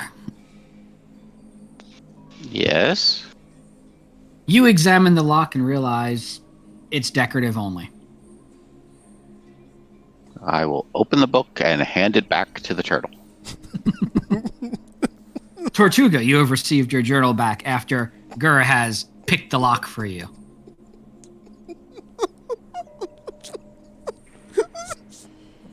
Gur, you're so awesome. You did that so fast.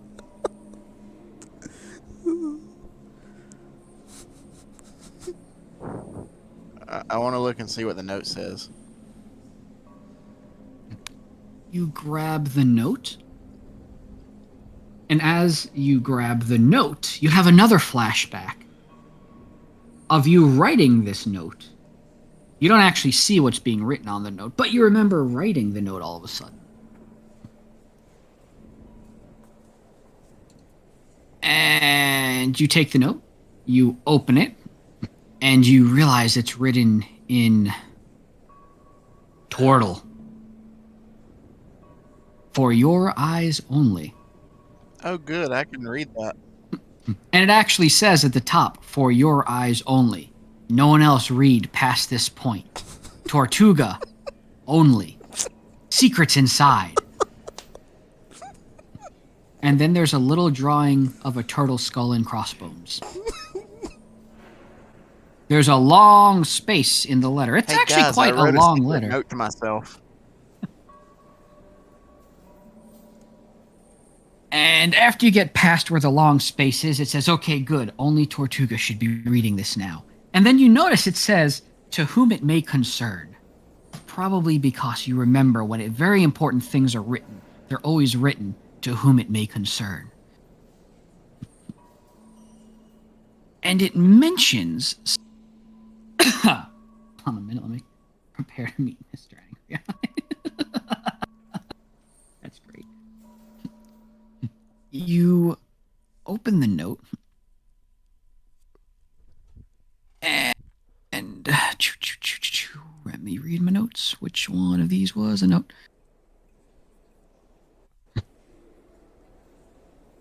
It looks like you started trying to write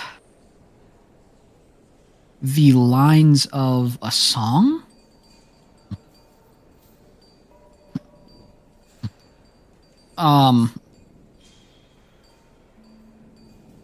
And it looks like parts of the letter. So it looks like a song was written. But then certain lyrics were cut out of this note. And you're not sure where the other pieces are.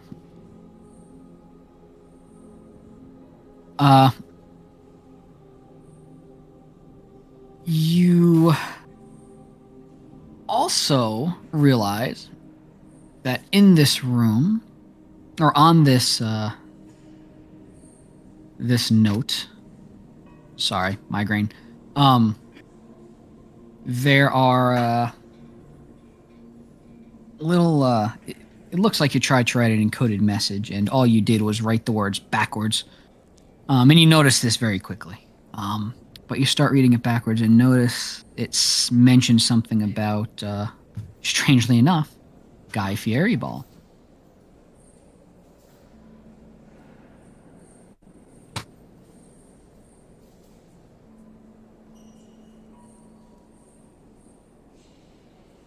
And you're starting to get the feeling that you left an adventure for yourself. You flip over the note and you see on the back of the note, you wrote some things hastily, also in Tortle, that says, Tortuga, if you're reading this, you're me. And it continues on telling you that you should go meet up with Guy Fieri Ball, as he probably has the answers that you'll need. Then there's a little drawing of Dresden, followed by P.S. Don't forget to give the orphans their gift on Orphan Day. And then there's a date written below. That's a couple of days in the future.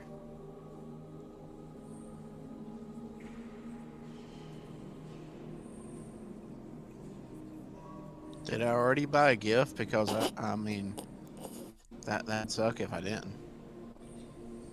Continuing down on the note, you see, just in case you didn't know, you left the gifts in the top left drawer. Signed, Yay, I'm so me.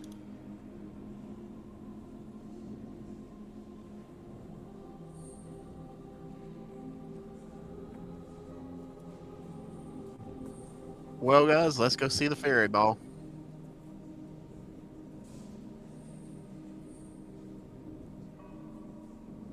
You go to Just ignore one. the note. It was for my eyes only. So not telling anyone else what it says, huh?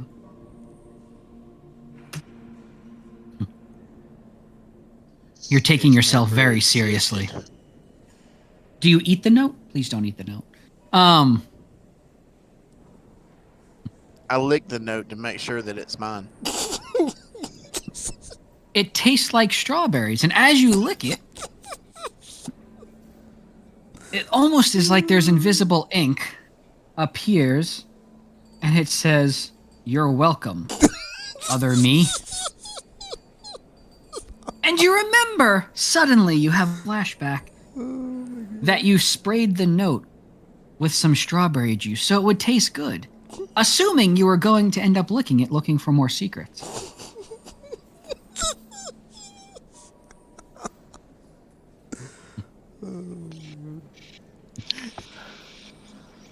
I'd just like to channel Sax right now.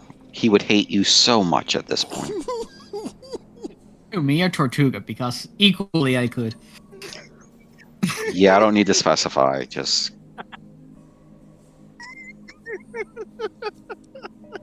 know that's what he'd be saying. Probably. I Guys, the note tastes like strawberry.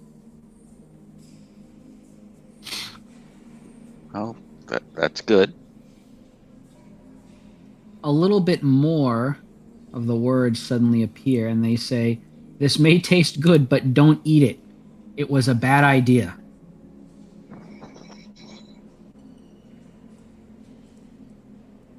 I do not eat it. I stick it back in the thing. Cool. Okay, so you all leave and go to Fairy Ball now? Yes. Okay. Do this. No, that's not what I want. This. No. There we go. Okay. Cool. You leave the Temple of Helm. And you go outside. Let me see if I can. There we go. You take a, we're going to say a little carriage that exists on your way over to Fairy Ball. Is it pulled by dinosaurs? Would you like it to be? I would. The carriage is pulled by a single dinosaur that looks very familiar. It's a T-Rex. And from what you can tell, someone has affixed an apple that was carved into the shape of a turtle, placed it at the end of a stick and a string, and attached it to the T-Rex's head. That is guiding you all. And it is magically swinging around to properly direct the T-Rex's path.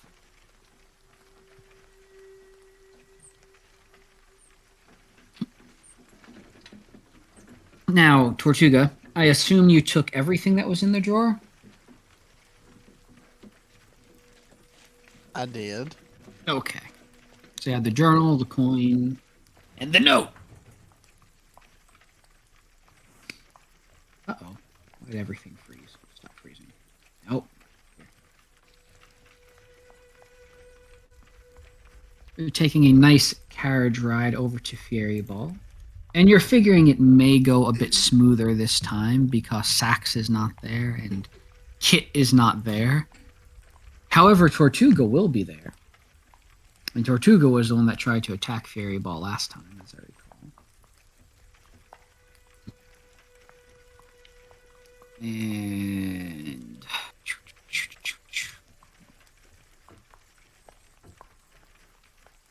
the dinosaur that's walking with, or following the little bobbing turtle apple suddenly stops and looks around and starts sniffing through the air. And Tortuga, your mark starts to feel like it's searing. A different kind of feeling than you were used to last time.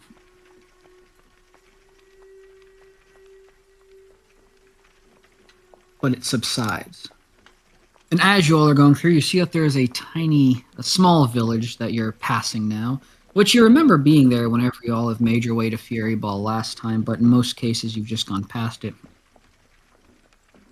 But you see as the T-Rex stops, strangely in front of this place, you do see that there's some people that are yelling at each other in the town. And at the front of the town, it looks like there is some sort of execution, public execution that's currently going on. And people are up in arms. They seem like they're yelling at each other, and people are complaining, and you see some people are getting into fisticuffs. It's up to you all if you all would like to stop and see what's going on here or continue on. But that is your choice at the moment.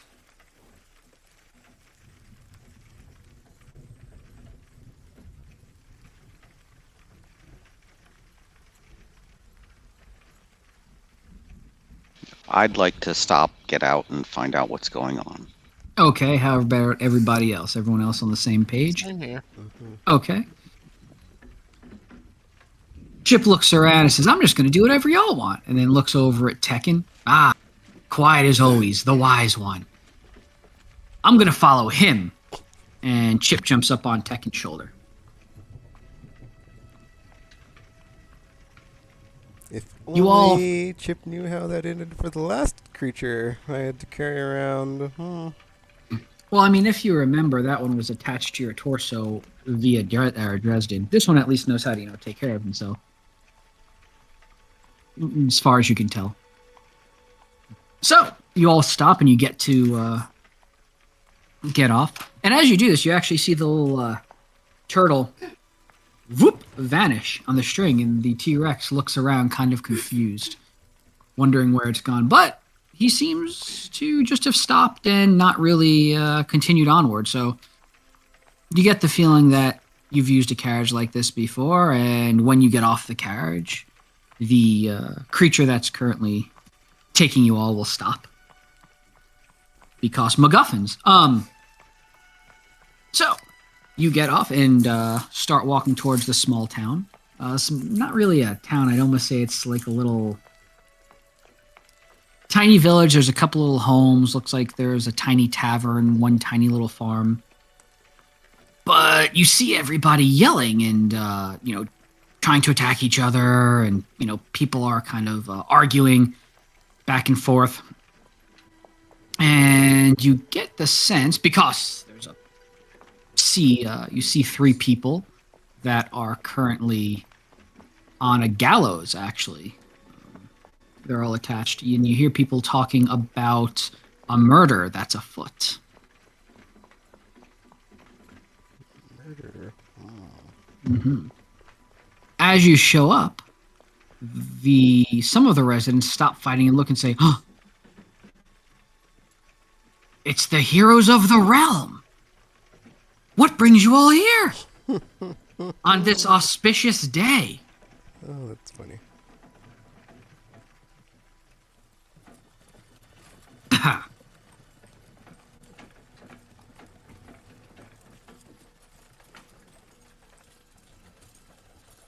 And one of them We whispers heard to me, fighting and wanted to come see what was going on.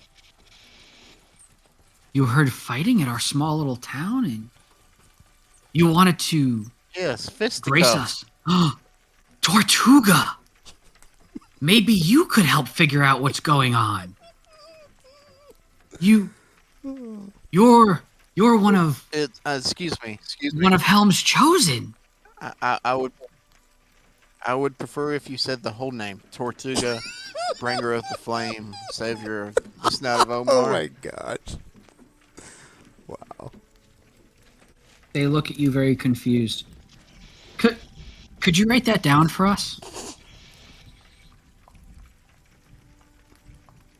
Can you read?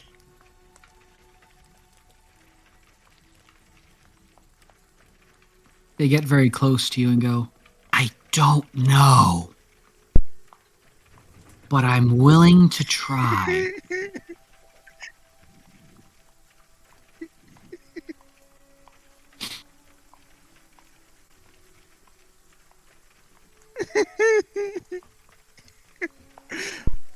Never mind. Forget about it. We'll talk about this later. Okay. What's going on in town? Well, you see, there was, and they get very quiet for a minute, a murder. We swear we saw one of our local food vendors, Boris, near the scene of a crime. Boris is currently over there. And she points over towards where the gallows are. And you see that there are three identical people in the gallows. And she continues on. See, our local sheriffs found Boris, but they found three Borises. And we suspect only one of them is the real one and being honest with us, or lying to us, I guess, in this case. And we think that two of them are actually pretending to be Boris, and they're the ones that committed the crime, and the real Boris is among them, and we don't want to accidentally kill the real Boris if the real Boris didn't do it. But we don't know if the real Boris did it, because there's 3 of them. And we need someone to help us figure out which is the real one.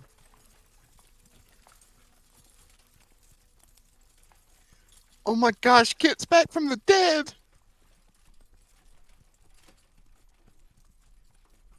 Kit's missed a lot. I've missed a lot. So you don't have to throw me in. I can just listen for the watch for the ending. Or be here. So, Yeah. Kit, I have a pet dinosaur. Pet dinosaur. long story short, A lot of them. the group, after arriving back after the archivist, they found themselves in a current situation where, as far as anyone can tell, Sax and Kit have perished. And all 5 of you are collectively known as the heroes of the realm. And they're trying to figure out what's going on. And that's what brings us to where we currently are. And yes, Tortuga managed to, at least for the moment, get himself a pet T-Rex. After attacking a few of them. So yes, she actually tells you that she's the town's mayor, and she wants to make sure that justice is appropriately served, but they don't, hang the innocent person. And she's wondering, since you all are so used to doing things of this nature, if maybe Rocknor? Did you select the wrong person? Well, that's not right.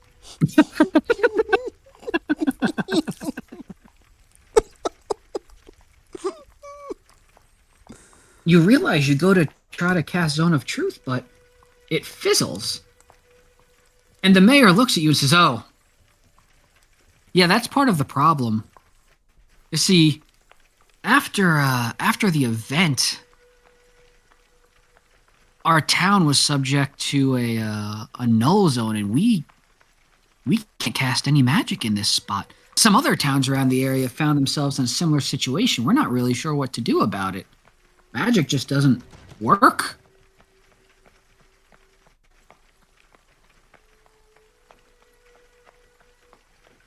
Have we tried fists?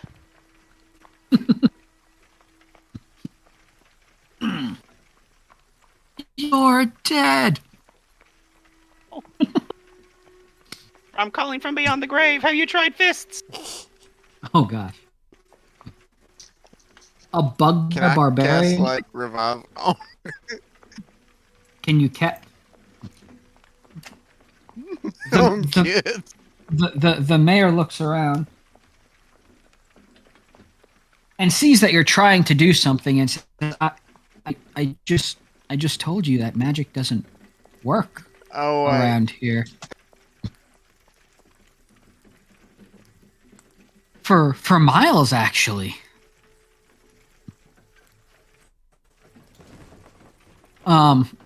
So yeah, I want to you go use insight or something on the 3 dudes and see if I can stare them in to stare them down and see if I can tell which one's the real one.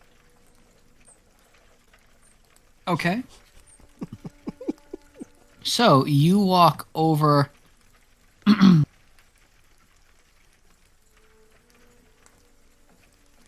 You walk over to them, and all 3 of them look at you at the same time. And all 3 of them, their eyes look kind of glazed over. And the mayor says, "Oh," she wanders over to where you are just to give you a little bit more information. See, we used to have wizarding police, but after the magic got nullified, it doesn't quite work. Sometimes magic breaks through, but it does weird things, and our wizards tried really hard to extract the truth from these 3. But kind accidentally knocked them into some sort of strange trance. They can each only speak the same thing over and over again. And they can't do much else. You can go ahead and roll insight if you'd like, Tortuga.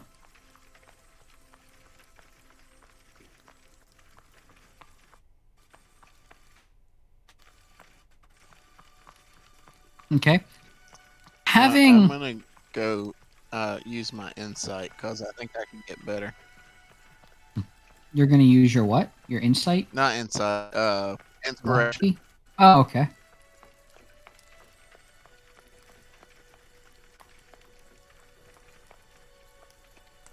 That's good. You look in and you can definitely tell that the three of them are indeed in a trance, as has been noted. You can actually tell that they've been affected, not accidentally, but purposely, in this manner. You also can tell that two of them, having been around Gur long enough, are changelings. But you can't make out which ones are the changelings, because the identities, they look so perfect that you can't quite decipher which is which. But you do know for a fact that two of them are indeed changelings. And you can tell that there has definitely been some sort of magic that has affected them.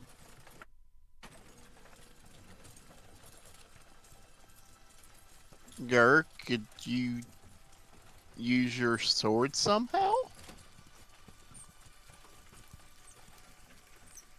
Gur wanders up and stabs all three. They're all... No, I'm just kidding. Yeah, that's not really how it works. Although we might want to figure out who did this to them. Where's their wizarding police? The sheriff looks around. Yeah, that's the problem. It's kind of why some people are up in arms. The wizarding police tried to extract the information, and after this happened, they kind of took off, leaving us to figure out what's going on. And some of our villagers think some of the villagers drove the wizarding police off. Some think the wizarding police themselves are the ones who did this. I think that the two of these people, these clones or doppelgangers, what have you, came in when the fog passed through.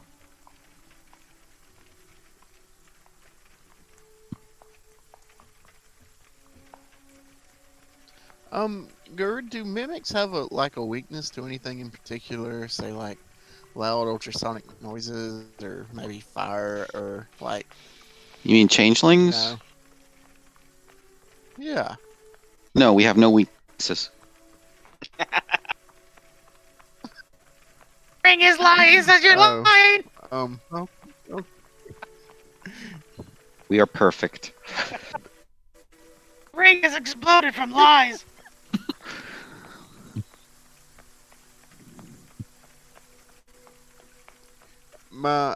I'm hearing Kit's voice from the grave, and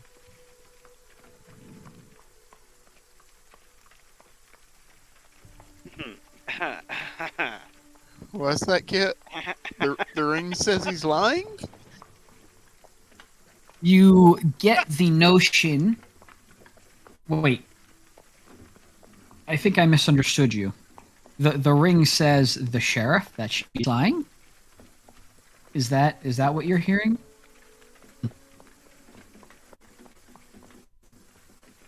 Is that what's going on? That's not the question I asked.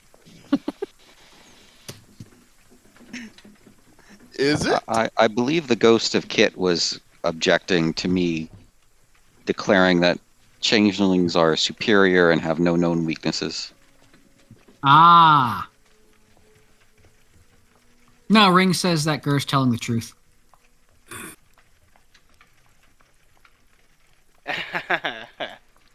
had to mute myself instead of laughing too much. The DM may be partial to changeling. Crying a little bit. If only. Tortuga goes and gets back in the carriage. Since magic's not working, he's pretty much useless here. Oh man. Chip actually wanders up. Well, not wanders up, but jumps down and walks over to where the three are hanging. Well, not hanging, but at the gallows. They haven't hung yet. Sure hope they're not hanging. And also there's a talking squirrel that's with you all. Just in case, Kit was wondering. Walks over and holds out a tiny little paw, and a strange shimmering blade appears in it. And he quickly jabs each one of the three people that are in the gallows quickly. And nothing happens. So he jabs them again. And then the little blade vanishes, and he walks back over to where Gerd and Tekken are and looks at you both. Well, I've done all I can.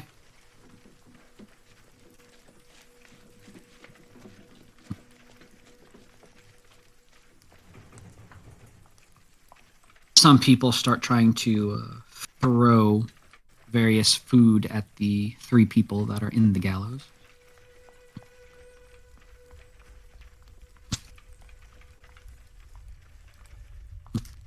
The one thing the sheriff does tell you is, she says, we do know that one of them is telling us the truth. The problem is we don't know which one.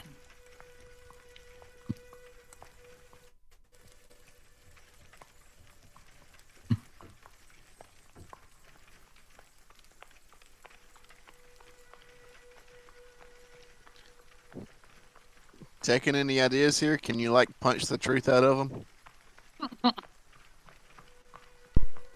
I Aaron, don't think that's how that works. I mean, I could punch next to where they're standing, like they're like a Batman move where I punch the post, but not punch them to try and intimidate them. But I don't think that's gonna work.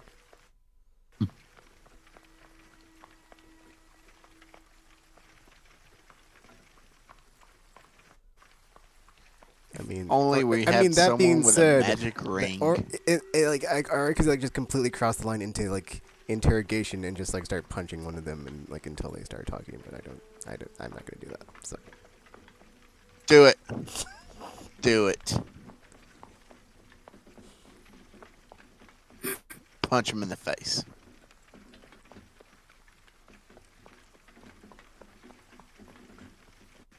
Does Tortuga punch him in the face? Not Tortuga. Tekken? Sorry, you both start with a T. Does Tekken punch them in the face? Is that what's happening?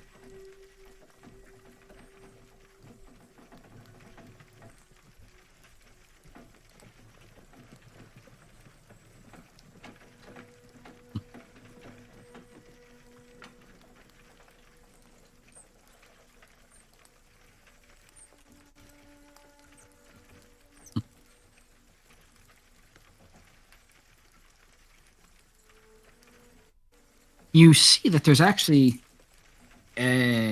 someone that's been standing next to where the three gallows are, and they've been largely what's the word? Unperturbed by everything that's going on, the yelling, the fighting, the infighting. And you notice that this person also has a very, very large axe.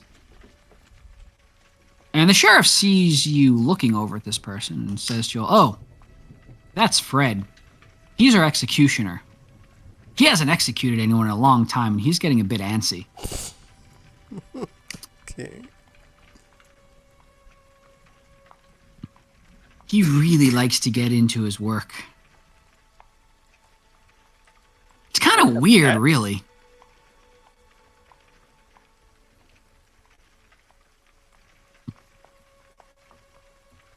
And you see that Fred All right, starts we don't want to hold anybody up. sharpening his axe.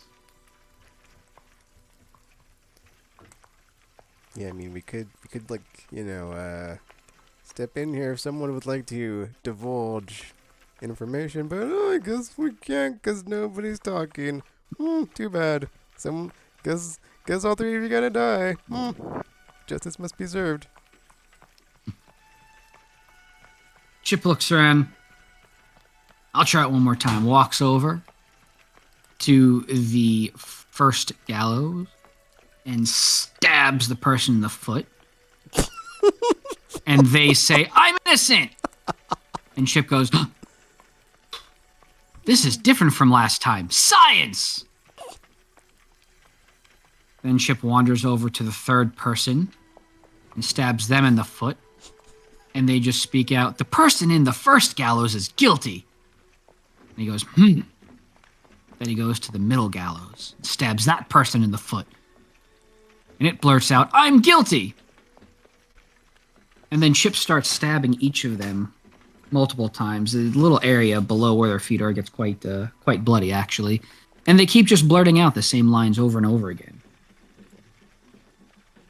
Chip looks pretty pleased with himself, and then he jumps back onto Tekken's shoulder and says, "Well, I've done all I can." Again. The executioner, the person named Fred, seems to get even more antsy, and you see him more quickly sharpening his axe and miming what he's going to be doing to all three of them. And it's up to the group if they want to do anything or just run away. Well, the middle one said they All were right. guilty.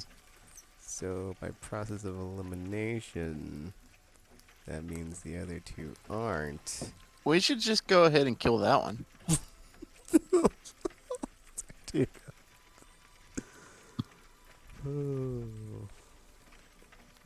So I guess we should save the not middle ones from the executioner.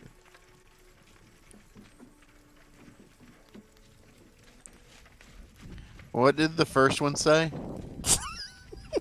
The first one said, "I'm innocent."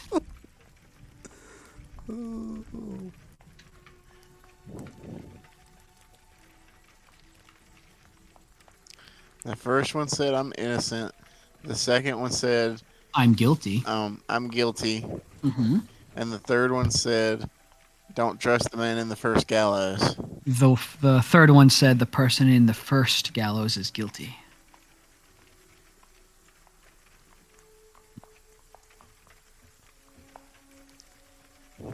And one of them is telling the truth. Only one.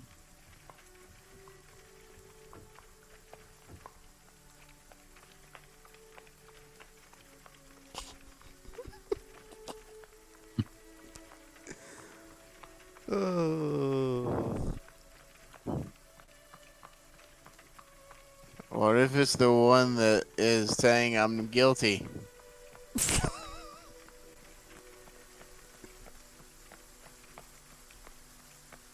Why would they confess to a crime they didn't commit? That doesn't make any sense.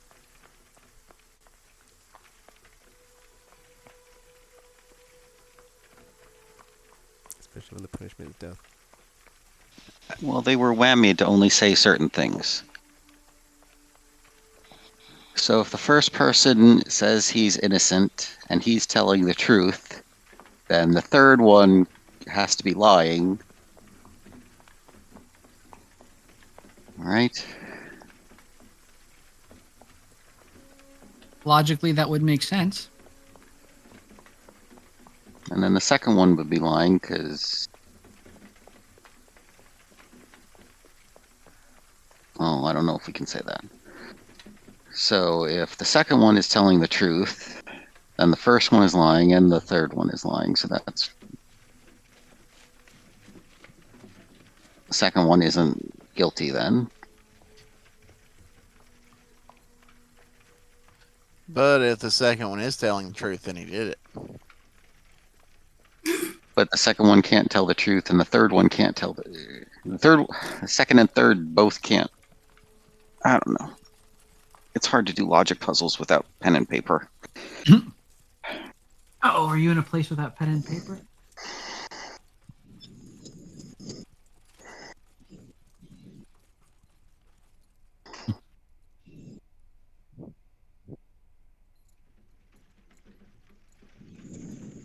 Grr.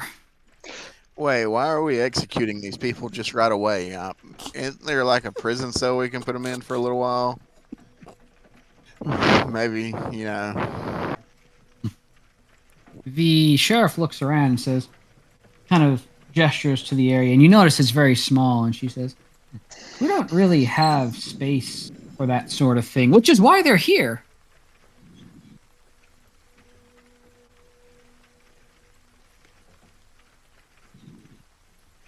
All right, so I'm gonna how many punch are the one in the lying middle. and how many are telling the truth? Only one of them is telling the truth. The Only other one two of are them is lying. telling the truth. All right, so if number one is telling the truth that he is innocent, then is number two lying that he's guilty? Yes. If number three lying that the first one is guilty? Yes. So that works, but doesn't really tell us who did anything.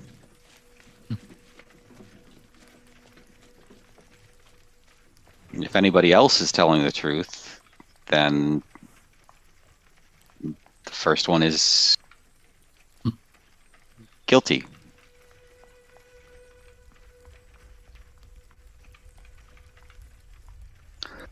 What makes sense is if one is lying, two is lying, and three is telling the truth. But I don't know if that's the only way that makes sense.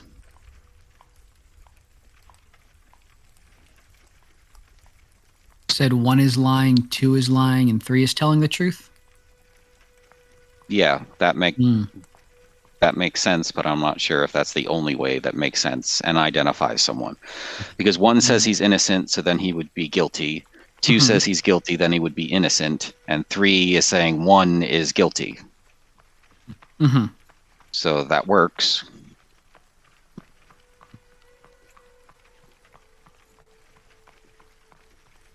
This is true. That is one way that that gives you two falses and a truth. So by that logic, then, who would be the one that you would consider innocent?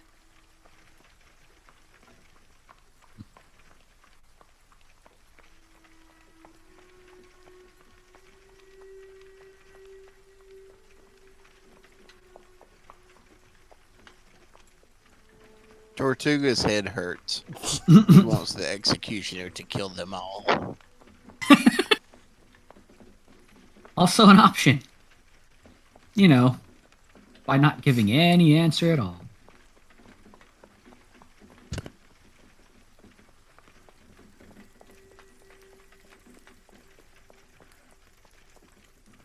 And how many guilty parties are we trying to find? Two. Two. Because there's only one gonna go Boris, up but there's To the three first of them. prisoner. Okay.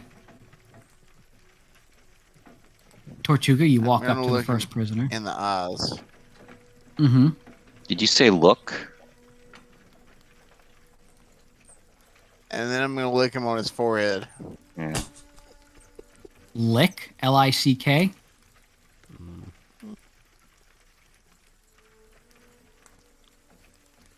A single tear runs down the first person's eye as he says, I'm innocent.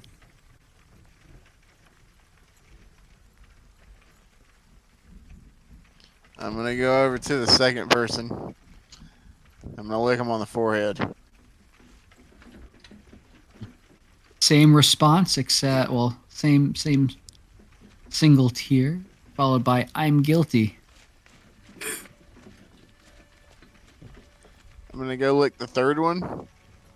Same single tear, followed by, the person in the first gallows is guilty. Then I'm going to go lick Gurr and see what mimics taste like. Changelings. Oh my gosh. Oh, I wish Lex was here. That was great. Are we gonna find out what turtles look like on the inside? Whoa. I don't know, are we? Because I'm liking where this is going.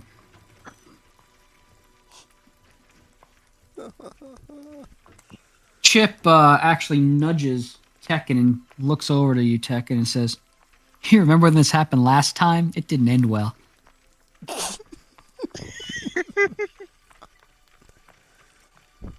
Tortuga, can you give me...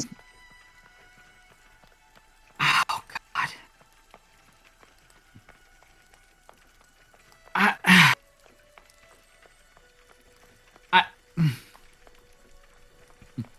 Give me a perception check.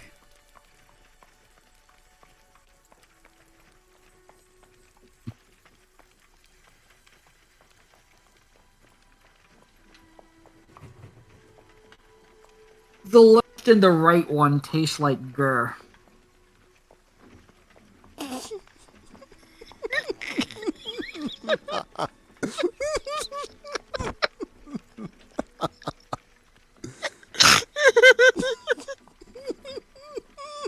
I love how I rolled a 20 on it.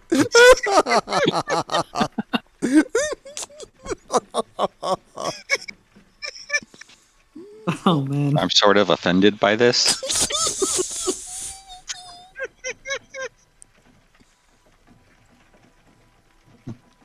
Oh, my gosh. I love this game.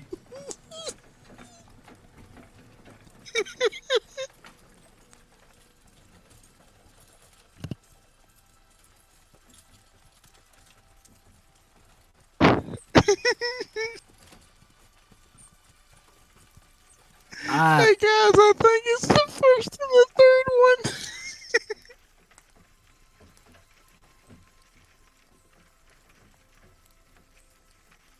Is that your final answer? Yes. Okay. You say that to the sheriff, and the sheriff says, "The heroes of the realm surely couldn't be wrong, especially Tortuga, bringer of the flame. How'd the rest of that go?" She looks over to you. That's good. She just points to the first and the third and just nods towards Fred. Fred gives one non-committal shing shing heads roll. And the one in the middle suddenly snaps out of the trance that he was in and goes, "Oh, thank God, that was so freaky. I couldn't say anything other than what I said." And then and you notice that the other two, after they've been beheaded, have actually turned to stone. Little known fact, when changelings die, they turn... No, they don't. But these two did. And Boris says, "Oh, thank you so much. I was so worried that you were going to mess up there." And then he looks at Chip. "You little shit! You kept stabbing me in my foot! Did you not get it the first time I said it? Why did you..." And then he goes, "Ow!" and falls down. Congratulations! The group has successfully figured out who the innocent party was here. All thanks to Tortuga and his very perceptive tongue. The sheriff says, "Well, congrats, good enough for me. Thank you all for stopping and taking your time for this. We don't have a lot of money, but here's 500 gold. This is what we found all three of them carrying." And you hear Boris going, "That's my gold!" And the sheriff says, "Yep. Here's the gold that they had," and hands it quickly over to you, Tortuga. And Boris tries to move towards where you all are, but he's still in the gallows, and also his feet have been stabbed a bunch of times by Chip, so he can't really move too quickly, even if he could move.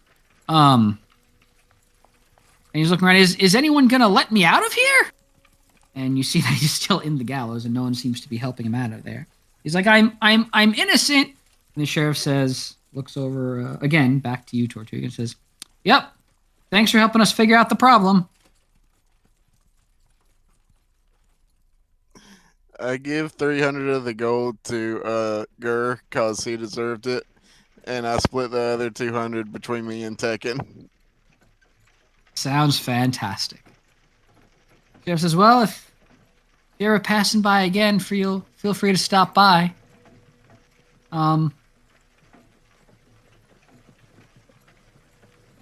Thanks." And she starts walking over to the gallows and And unlocks. we get back in our dinosaur carriage. Dino carriage. Okay, so you get back into the dinosaur carriage. Ow. And you start continuing your way over to Fiery Ball's place. And as you get closer, his place looks entirely taken over by vines and all sorts of stuff. Some detritus vines. It looks like some animals have made a home in some of the area. Very different from what you remember last time, where it was kind of kept pristine to the point that, if you all remember, he got annoyed when anyone messed anything up in his place. This seems like no one's been here in a long time.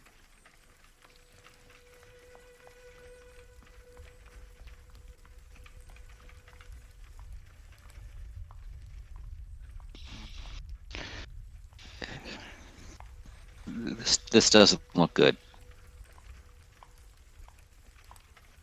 But Tortuga, you do remember that something had mentioned going to see Fiery Ball.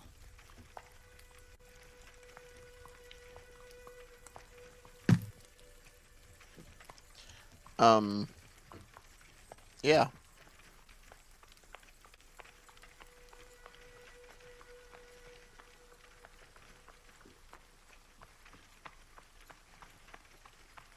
I try to cast light just to see if my magic is working now.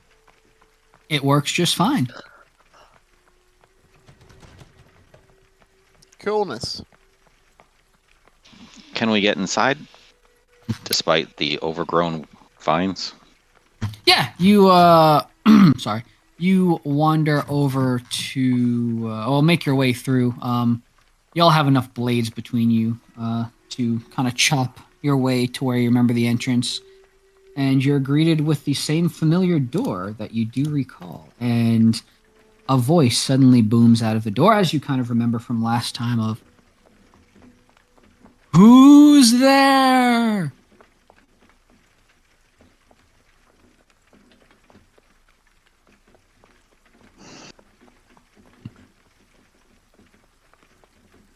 The great and powerful Tekken. Hey, that's not what I sound like. Oh, I'm trying to be Sax, and I'm not very good at it. Which is surprising for a changeling. Anywho. Well, Um, I'm kind of so- sabotaging myself. I don't want you to know how well I can interpret these people. That's fair, that's fair.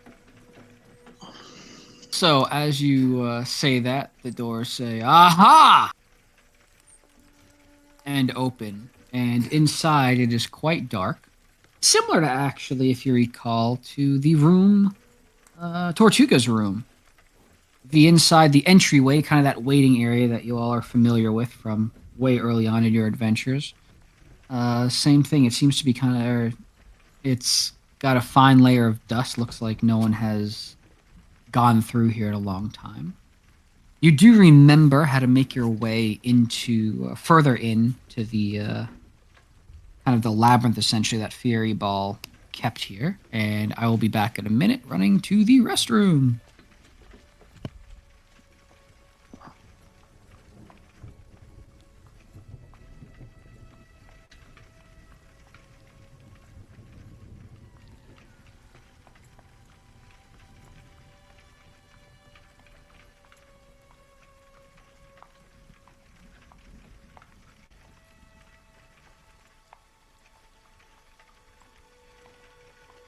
I got a 20 on that. I did. Mm-hmm.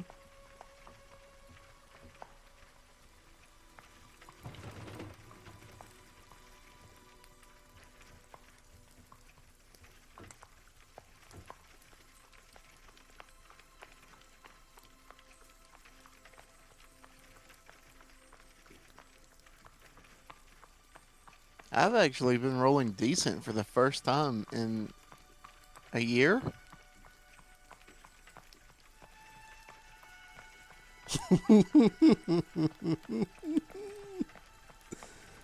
Oh man, yeah, yeah. I mean, honestly, tonight I've had like, I mean, I'm not gonna jinx it any more than I have, but this is awesome.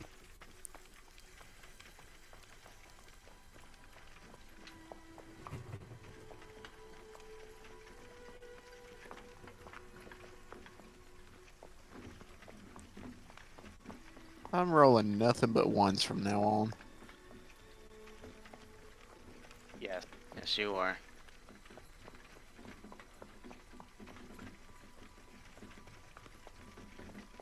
Kit, I run the Temple of Helm now. Oh. What? In this timeline, I run the Temple of Helm, and I've turned it into a petting zoo, and all the walls are coloring books, and there's a dinosaur petting farm outside where the Jurassic Park theme song plays nonstop. That is amazing.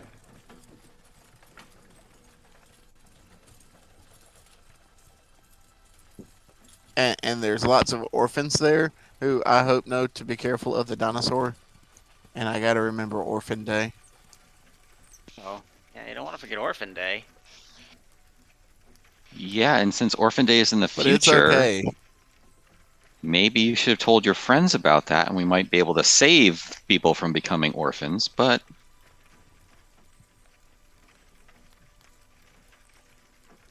That's true. that's okay. Because when we have to rely on a future version of Tortuga for help, we're screwed. It's terrifying.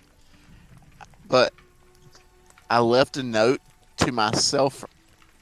I left a note. Well, future Tortuga left a note for a current past Tortuga that we're supposed to go see Fieri Ball.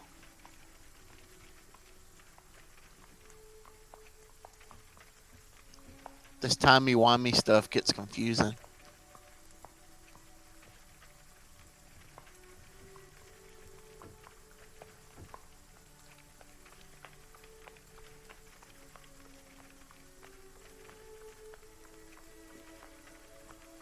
I'm back. Sorry about that. Okay, so turtle power. You all make your way further in, and you get to a stone door. Normally, you remember this being an open spot that you could get to. But you look and you see on this door there are 2 human handprint indents, 1 turtle size imprint, and near the bottom of the door is a tiny handprint.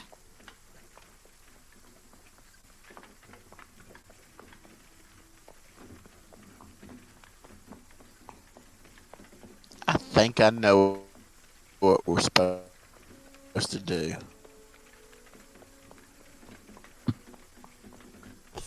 Does it involve licking?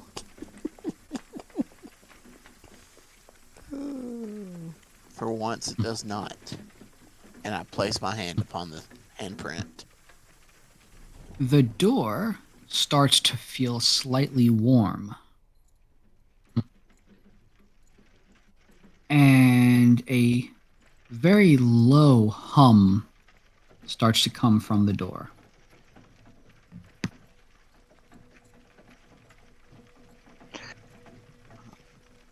I will put my hand in a human-sized handprint. It goes wrong. No, I'm just kidding. You place your hand there, and the door. You place your hand on it, feels slightly warm, and as you put your hand on, it starts to feel even more warm, and the hum starts to grow louder, and you start feeling the area around you very lightly start to shake.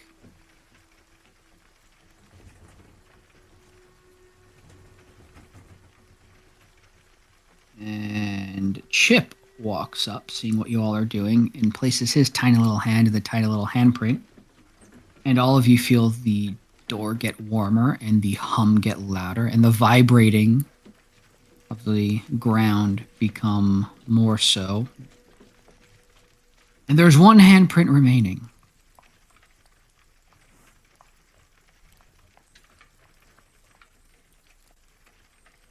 Tekken also puts his hand in handprint. Does Tekken place his hand in the handprint? I guess so. I mean, you don't have to. You place your hand there, and the door gets even more warm, and the hum starts getting louder and louder and reaches a crescendo, and the ground starts vibrating violently, and then cracks start appearing in the door, and with a loud kaboom, the door explodes inward. And the room that you were used to seeing in here, from the few times you've been in here before, looks very different. Across from where you enter the room, you actually see 4 identical doors on the opposite wall. Between you and those doors are actually 8 stone pillars, and they reach from the floor to the ceiling. The pillars themselves are arranged in a circular pattern. And there's a pathway, an aisle down the middle of the room that separates the 4 pillars on the left from the 4 on the right. So you kind of have a symmetrical semicircle. Let me see if I can grab you a picture. Picture.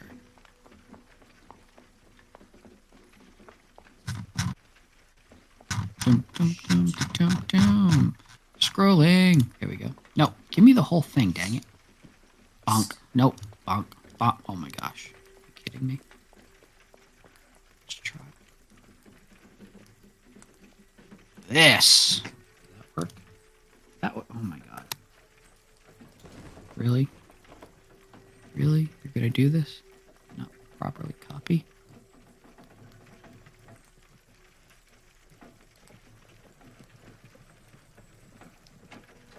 Okay, yeah. Ah. Shunk.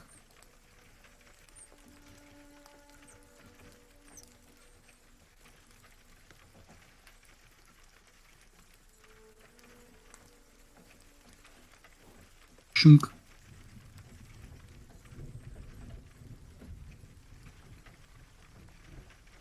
Okay. Oh my gosh. We're here. We're here. Let me grab that. There we go. It's here. What? Apparently, how I had saved this is messed up and not letting me actually take the thing as a whole. So bear with me a moment. Okay.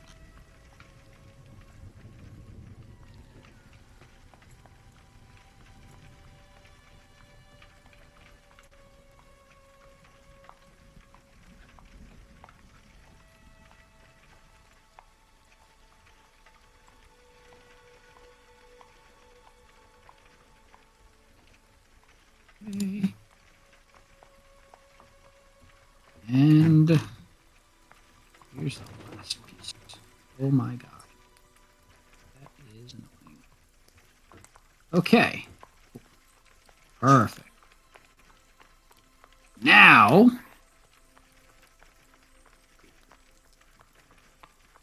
oh god.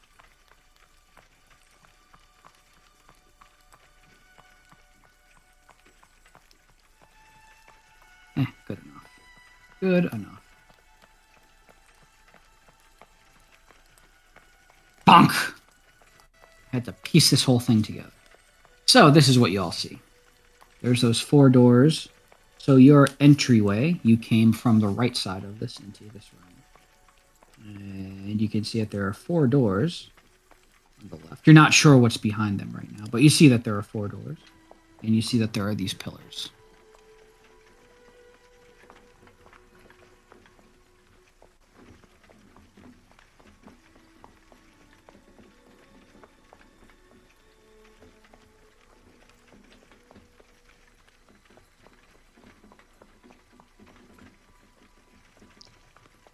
Shout out really, really loudly. Mm-hmm. Fury Ball. Fury Ball. Come out. We're here to talk. I know you can hear me. Nothing happened.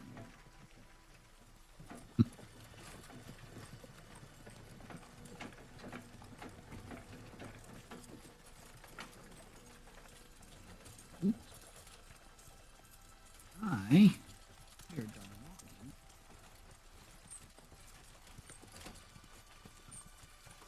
Let's give...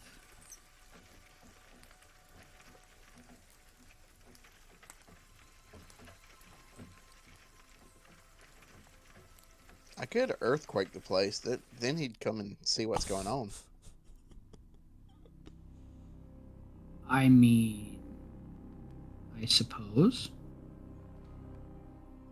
Sounds effective.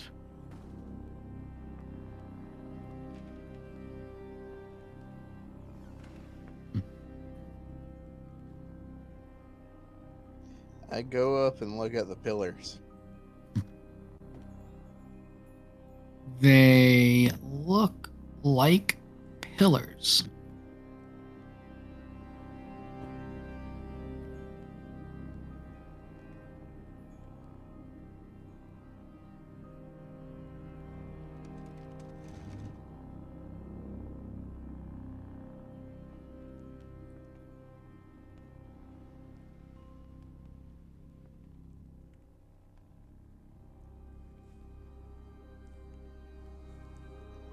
I'll walk up to the doors and see if they open. They are locked. They do not open.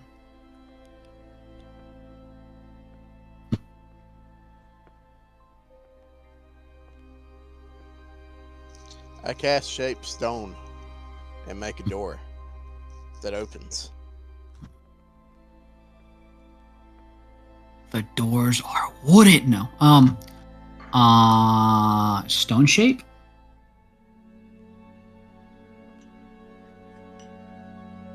Yes?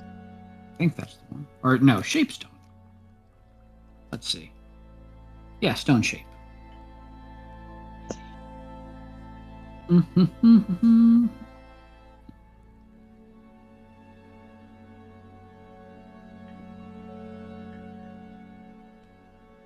You can do that if you so choose.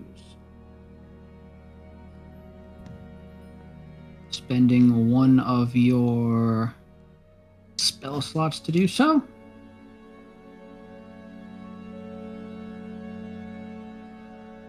Are there anything on the doors before I do that? You look at the doors, and they, as far as you can tell, they all they'll look identical. Nothing stands out to you as anything. Anything on the pillars or Extraordinary. anywhere else? Y'all can go ahead and give me a investigation or perception check. Your choice.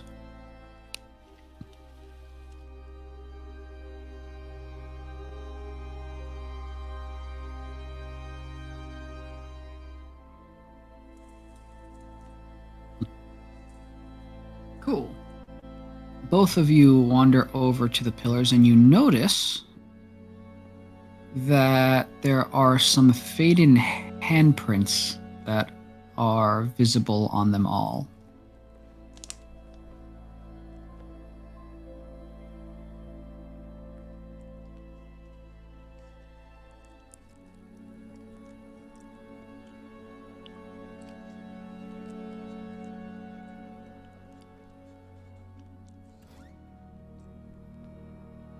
Like more put our hands here stuff or different dish? Differentish. They look like just bunch of different handprints. Almost like, good way to put it would be, you know, when you go into hotels or to any place where there's elevators and the doors, sometimes if they don't upkeep it properly, you just have a bunch of the handprints. It looks like just on the front of the metal of the door, kind of an after image. Or if you ever have kids and they're in the back seat of a car, they have their handprints all over the windows. Similar to that, but on the pillars themselves. Looks like some either built up grime or maybe some blood leaving the handprints behind. You might see some paint potentially, or just some grease or tar. I don't But really know there's what type of hotels you go to, but that's dark. Okay. Well, in most cases it's grease, but I'm saying for the purposes of D&D in our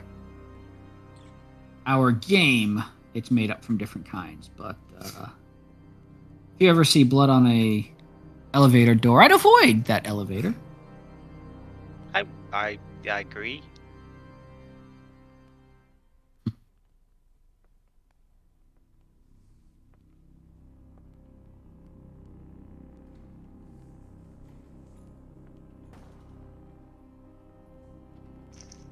So we don't see anything that looks like this. You do not. Dang. What were you?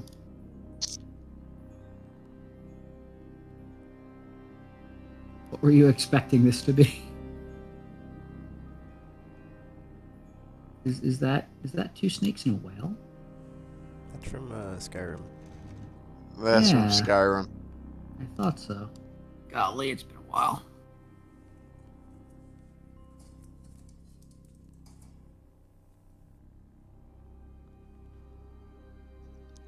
In my head, this is my go-to dungeon puzzle. Is it because you've solved it so many times? So if Yes. we press on the handprints, does that do anything? So, Gur, you reach out and you touch one of the pillars, and the pillar itself starts to feel warm.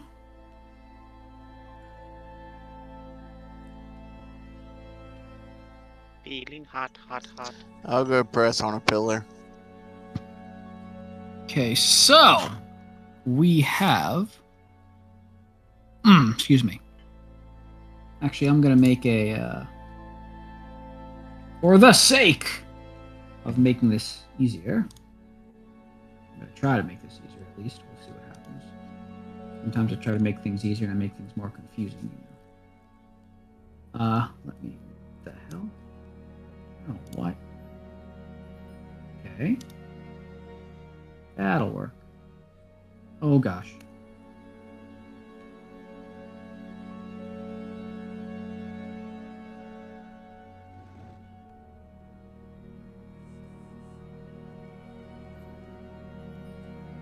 Then we've got. Whoops.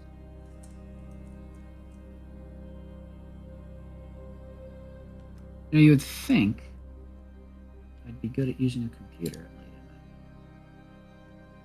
at night. But you'd be wrong. I also think I'd have prepped this ahead of time. I didn't expect it to be this broken. Dun, dun, dun, dun, dun. So screw it, I'm doing it live. Back over this way. Oh my gosh. Nope. Stop it. Dun dun dun. I should play some Jeopardy music during this. That would be appropriate. Do do do do do do do do do do do. There we go. That's how Kit can join in and play the music. Do do do. Actually, if Kit was doing it, it'd be like. Da da da da da da da da. I apologize to everyone. Ha ha. Ka Chewbacca. Hey, could you do the Jurassic Park theme?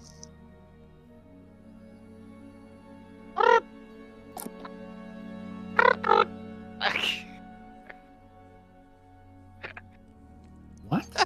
What was that? That sounded like a mouth fart. Don't insult my Jurassic Park. I did my best. I'm not insulting your Jurassic Park. I'm insulting your singing. I mean, haha! Did it. There.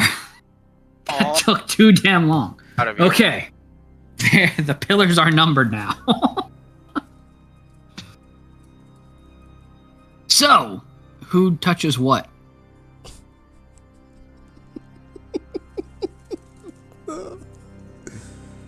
Oh, man.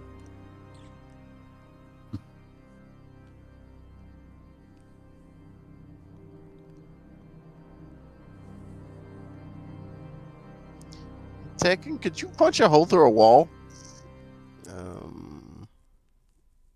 I don't know, could I? Of course he can.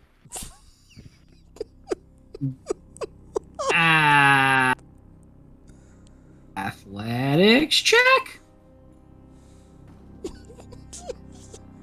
Nah, give me a strength. I was gonna say, wouldn't it be strength I don't because think I he's have punching? high strength on my character. I mean, athletics is based on strength, but it adds if he happens to have that as a skill that he is good in. Oh, wait a minute. Oh. Okay, from top to bottom of the doors, there's 1, 2, 3, 4. What do you punch? 1. Tekken rears back. I imagine you do this DBZ or One Punch Man style. You bring your fist all the way back and you punch forward, strong and quick enough to almost create a boom, breaking the sound barrier. And one of the doors crumbles inward.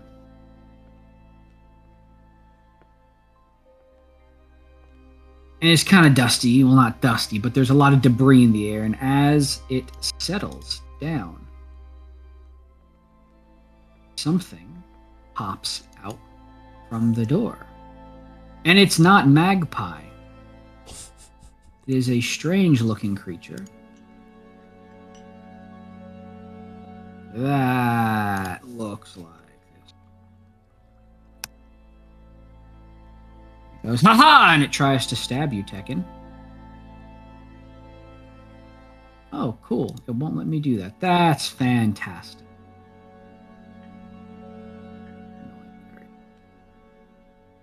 Do. Why won't you let me do that?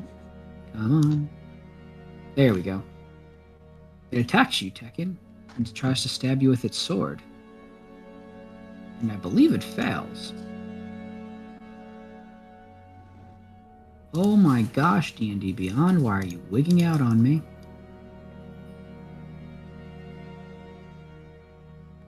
Let me view. Click. Come on. There we go. And it misses. Everybody roll for initiative.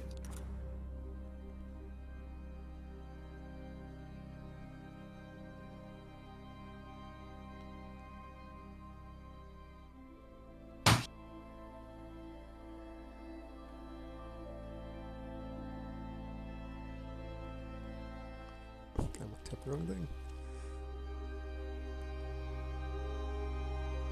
17, 25, 24. We got a Tortuga with a 17. We got a Gur with a 25. We got a Tekken with a 24. And we got a this thing. And as soon as it misses, it splits into 2. And now, first up, because Tekken is the one that initiated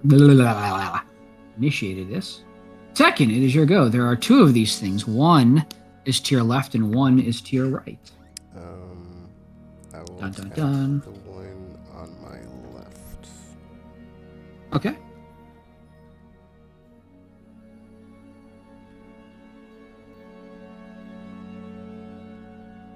What am Okay, gonna spend a key point. And unarmed strikes.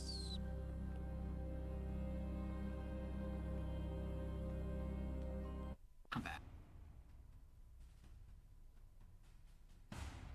So Okay. 2015. Let's see, let me go. Oh my gosh. There we go. The first one hits, the second one misses, the third and the fourth definitely hit for a total of 11. 25. 33 damage. Hit it for 33 damage. Up next. After that is done, we have 33. It is the second one's turn as it tries to.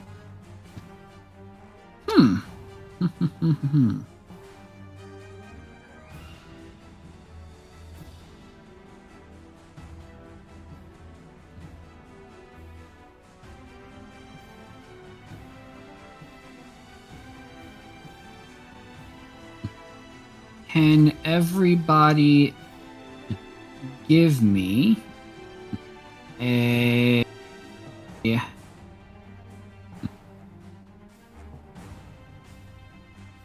dexterity save,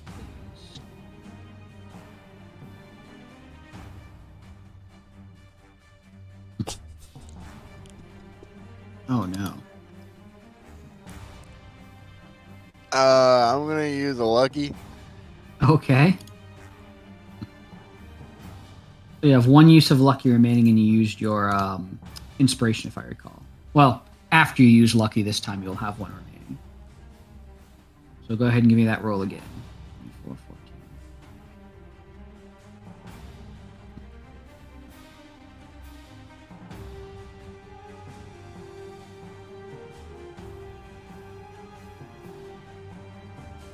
Okay, I can so just hope it helped. for Tekken, in your case, you would take nothing because on a success, nothing happens for you. In your case, Gur, you are going to take half of this, and Tortuga is going to take the full brunt of this. Let me roll this.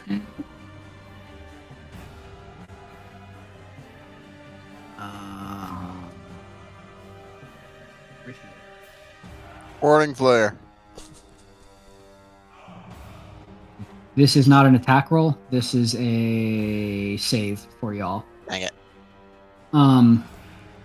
So Tortuga, you take 34 psychic damage as you hear a loud buzz going through the air. Grr, you would normally only take half damage. Or sorry, you would take normally full damage, but because of your thing, you only take half damage. So you take half of 34 damage, which is 17 damage. Psychic damage. And next up, we have Tortuga.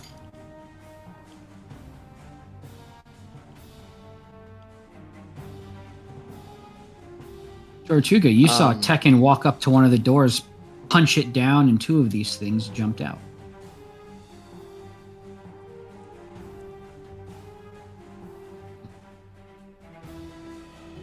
I am going to cast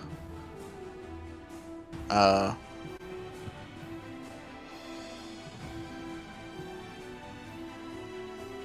going to run up to one and smack it in the face.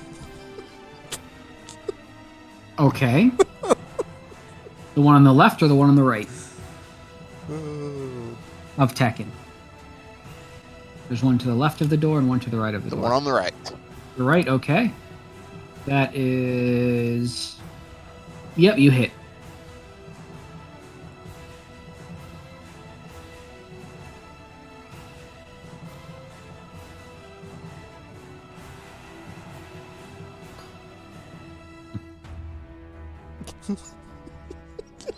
And I'm going to smack it with my spiritual weapon. Inflict wounds. So 33 damage.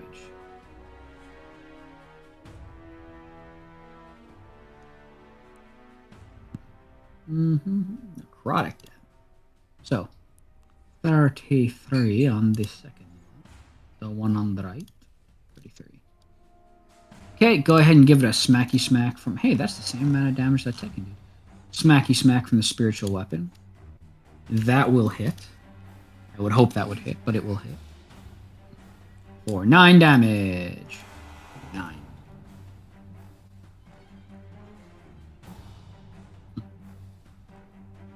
Is that your turn, Tortuga? Tis indeed. Okay. Up next is Chip. Chip sees the one that you attacked and wants to help. So he manifests 2 tiny little blades, and he goes Thoop! And chucks one of them for 4 damage. With his tiny little squirrely Is hands, he a doesn't do a lot of damage. Hexblade rogue? He is not. And then with another thwip, chucks his other one for 7 damage.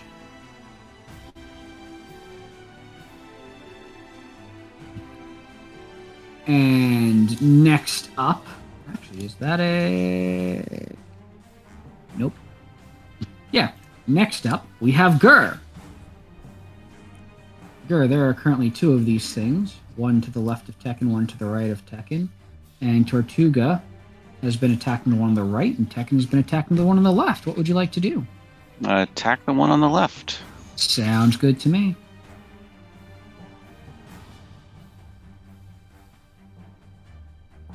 That hits. Mm, 12 damage.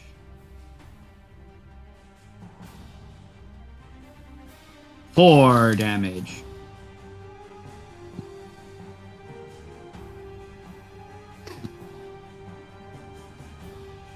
$25 damage.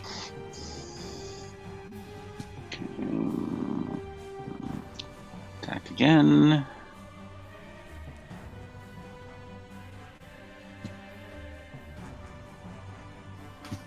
$19 damage.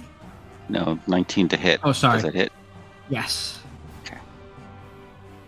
Ha! Migraine DM 13.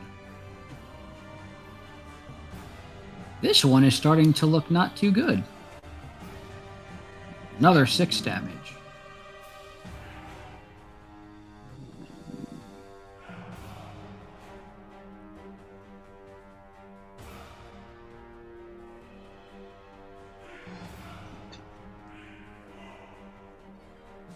Okay, that's it. Okay. For another 8. So 6 plus 8. Perfect. Up next, we have Tekken. Tekken, the one that you were attacking, is looking not too well after you and Gur did a number on it. What would you like to do? I'm gonna keep attacking it. Sounds good to me. That will not hit. Wait a minute, that's one more. That also will not hit. Oh, whatever. Well, guess I'm done on that turn. I mean, once in a while, you know. The one that was attacked by Gur is not too fond of being attacked by Gur.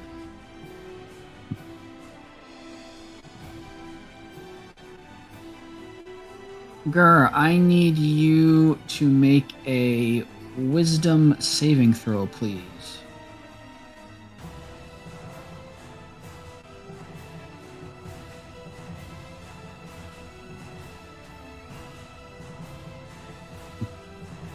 You succeed.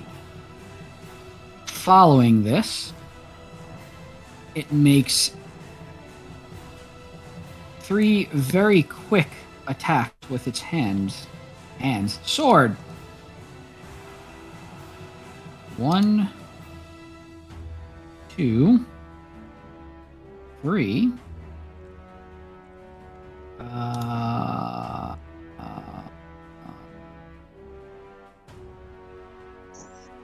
And it hit with all 3 of them. That is 4.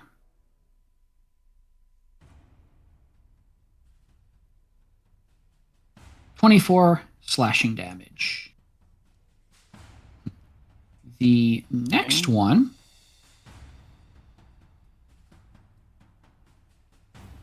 goes for Tekken. Tekken, I need you to make a wisdom saving throw, please, as its eyes flash. Oh, yeah. That succeeds. It then follows up. Same as with what just happened. That one misses. That one misses. And that one hits. And you take... Boarding player.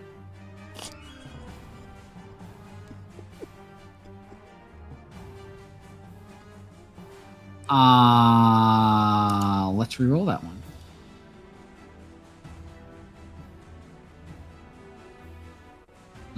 Nothing. You take nothing. And now it is Tortuga's turn.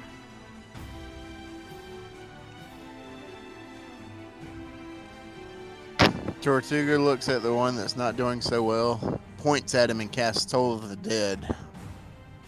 Okay. And that is charisma, wisdom, I forget. I think it's charisma. 19 Not wisdom. charisma. Wisdom.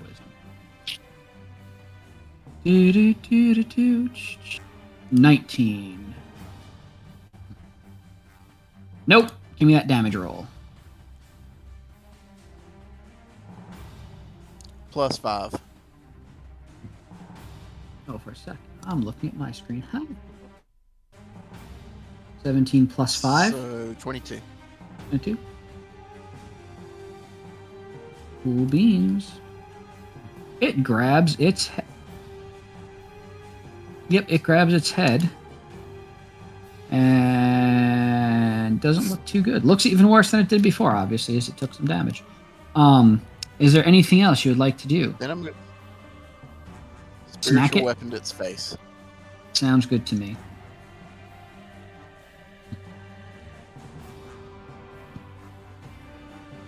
You hit it. Definitely. For 8 damage. Okie doke. Is that your turn?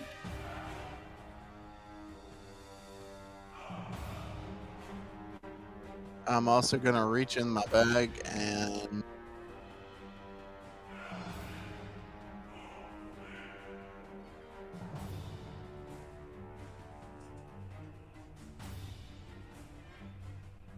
yeah, that. Okay. Yep, that's it. I didn't know you had that sitting in your bag. That's pretty cool.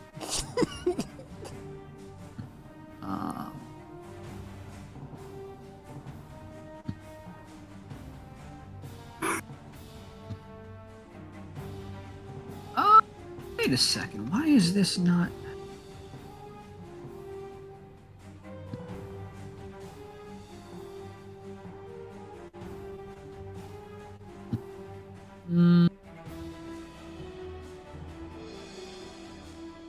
Okay. So, it's Chip's turn. Chip manifests a blade in his hand again and chucks it towards the there it is. The creature. It is this one. And it hits, and it deals 6 damage.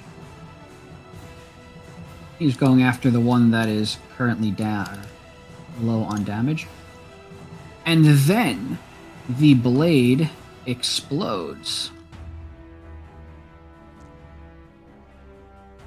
and deals 32 damage. And that creature drops to the ground dead in a few little pieces. And then he manifests another blade and chucks it at the remaining one. And deals... Let's see, does he hit first? That's the first question. He hits and deals 9 damage to it. And now it is Gur's turn. Well, there's only one left. There is. So.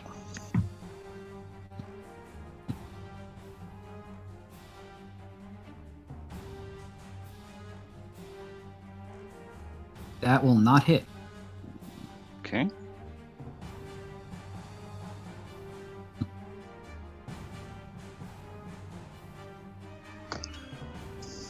Will a 21 hit? It will. Okay.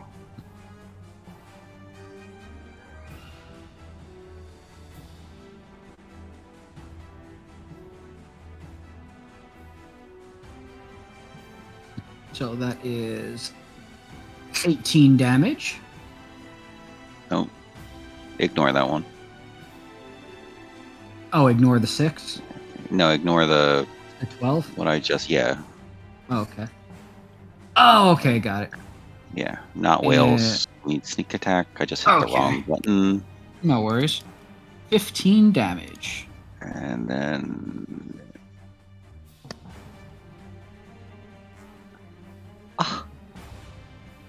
it finally happened. You succeeded on hitting with that 20. So now it just needs to make a Constitution saving throw, right?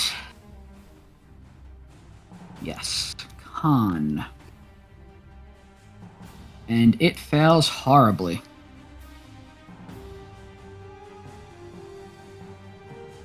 It is considered restrained.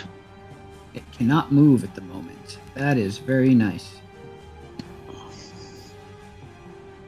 And next up... Oh, sorry. Is there anything else you would like to do? I got excited that you got excited about that. No, I just want to point out I switched to those new red dice that D&D Beyond handed out this week. So apparently that was the problem and why I needed to get this crit. You had to put the others in dice jail. I get it. Yeah. I actually kind of wish that they had a little tiny little jail that you could put different sets of dice into. That would have been fun, but I'm sure they wouldn't want to pay the development cost for that. Yeah, nicely done. So that is 10 damage plus 6 damage for 16 damage.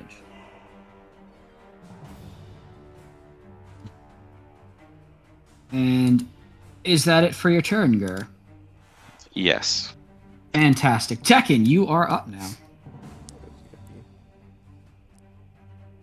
I'm gonna keep attacking the one from last time. Okay. No, Did you just say bleep blarps? yes. Nice. 14. Oh, F me. That will not hit. Effing effers. Alright, well. Oh, actually, here's something fun. On rolling a critical miss, Chip, his eyes flicker and you feel a warmth. And you realize you can re-roll this one. But then must stick with what the new roll is. Yay! That'll hit. Alright. And I can, let's see, use a key point. Since I hit something. Because Chip has this.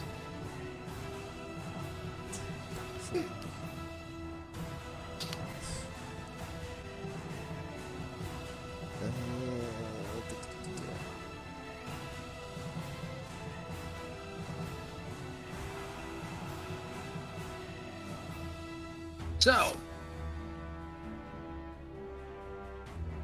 That is a 16 plus an 8 plus nothing because that doesn't hit.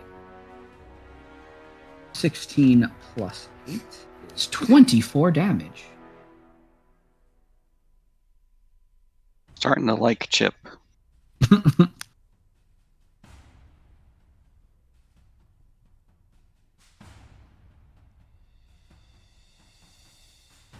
Okie doke. Is that your turn, Tekken? Yep. Nice. Next up is the creature thing that is attacking you. And it tries to go for Gur because it does not like that Gur has slowed it down. The first thing it does is tries to make this is silly. Tortuga make a wisdom saving throw.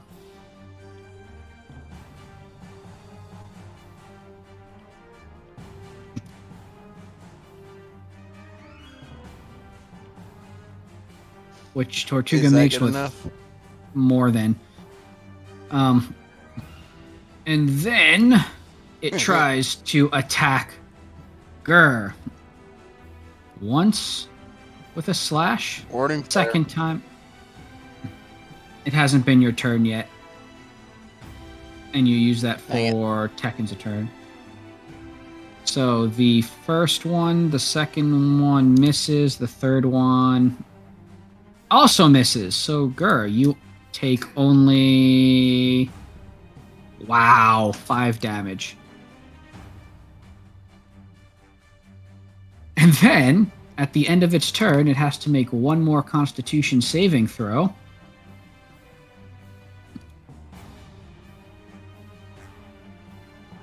And it nope, that's Charisma, Constitution.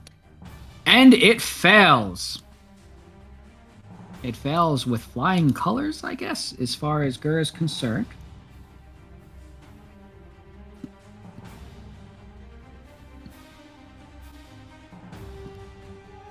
So it has to fail 3 times, yes? Yeah. On the third time, so the first time it's restrained, nothing happens on the second, and on the third is when something will occur, yes? I think so, yes. Cool deal. Tortuga, it is your turn. I point to it, and it hears a bell, and it has to make a wisdom saving throw of 19. Dun dun dun. Dun dun dun dun dun. It succeeds. Does it take half damage?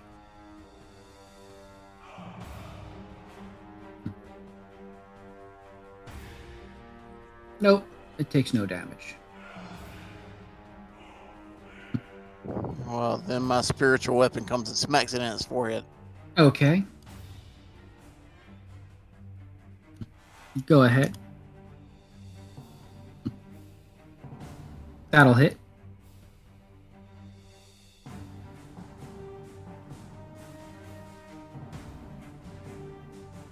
For 9 damage.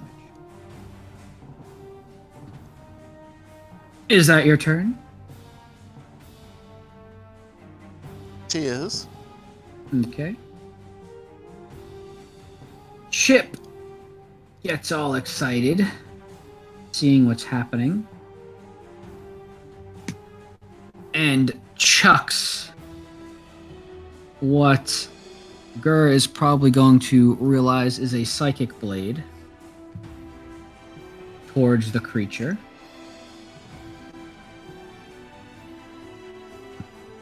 Chunk. Actually, hold on a second.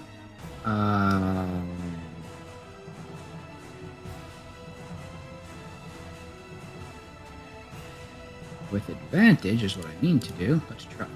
Come on. Nope. Okay. That's what I want to do. Oh, wow. Those are 2 very different rolls. That one definitely hit. The first one did not. And attacks, dealing 9 psychic damage. And then that blade explodes. Dun, dun, dun. For 35 damage. This thing is not looking good at all.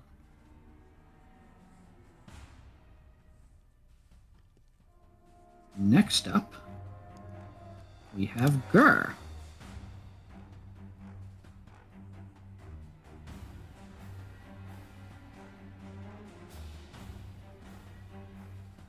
Gur, what would you like to do? That will hit. Attack, attack, attack. 8 damage.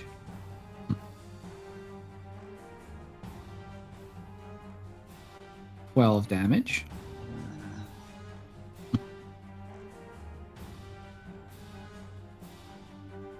$40 damage. It's still up. That'll hit. 53 damage.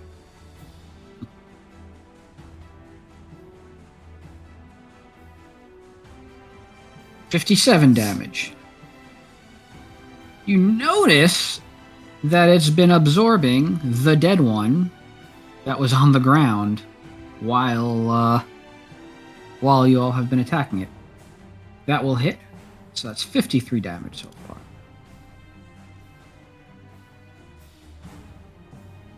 $64 damage. Good system. Okay, that's it. Okay.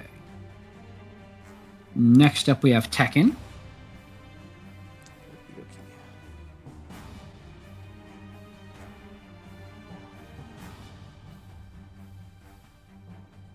That will hit. I want to yell and ask Chip if he's fireproof. He travels with us, so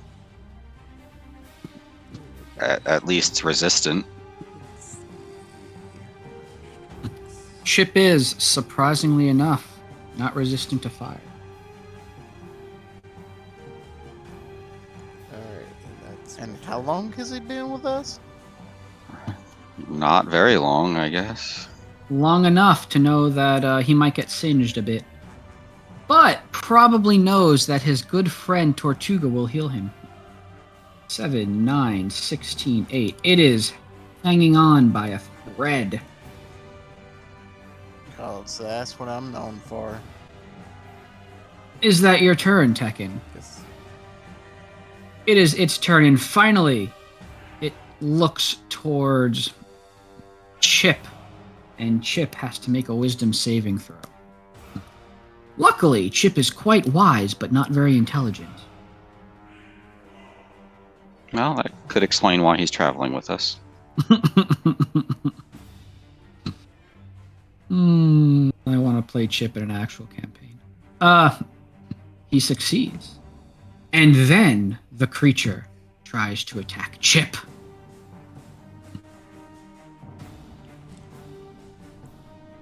And realizes Chip is too far away because Chip is behind the rest of the group, so instead tries to attack Tortuga, who is also too far away from the group. So it tries to attack Gur.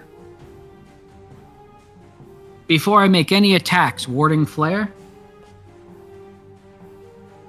Yes, please. Okay, disadvantage on this attack. Attack number 1. Misses. Attack number 2. Also misses. Attack number 3. Hits. And Gur takes a mighty 12 slashing damage. And now the creature has to make a Constitution saving throw. And fails horrendously.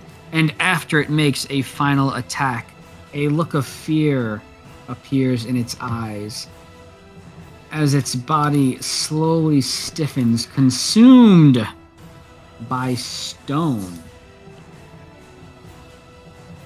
Group! Congratulations! You have overcome one of the traps that is in this room. there are 3 more doors that await. There is also a time limit of 1 hour on the stoned. I'm gonna go with stoned creature, which one of y'all would identify as something called an Ultraloth, which is known to be quite an annoying thing to go against. It is also, as far as my time is concerned, 1:15 in the morning. I'm good to continue, but I do not know if the rest of you all would like to stop here. I think I'd like to stop. Okay, cool deal. But We when can do stop, that. Can we like smash the statue Same here. of the monster that's petrified? We certainly could. So we don't have to worry about it next time. Yeah, just give me a strength check. That's all you gotta do. Check. Where's my? There we go. Oh, I almost had a flippin' 19. Inspiration. Okay. Perfect time to use it. Give yourself advantage while you're at it. Roll again. Actually, no, you don't even need to. 15 is good enough is for what I was looking for. In fact, 15 is exactly 15 or more. So you are good. It gave you another 15. Look at that. It knows. Yeah. Go ahead and describe what you do to break it, unless you just want it to be smashed and that's it. I just punch it like it's a, training dummy or something, and it does the whole thing where it's like a small crack and a bunch of cracks, and they all just like. And Nice. then- Kind of. and then it crumbles into nothing. So as you punch it, and it does the thing where it cracks and crumbles, you see that there is a red ruby that was in its chest, which you assume may have been its heart. Could be something. Could you sell for money? You're not sure. Oh, it's a bob and a baseball. What fired out of that thing? Or what shot that thing? Or Bob.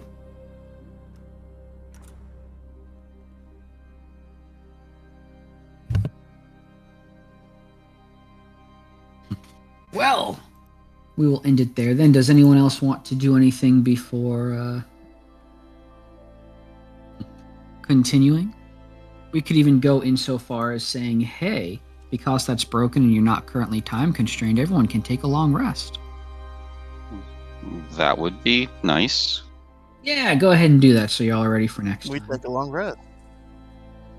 I'm gonna give Chip his long rest. Long rest. Take long rest. Confirm.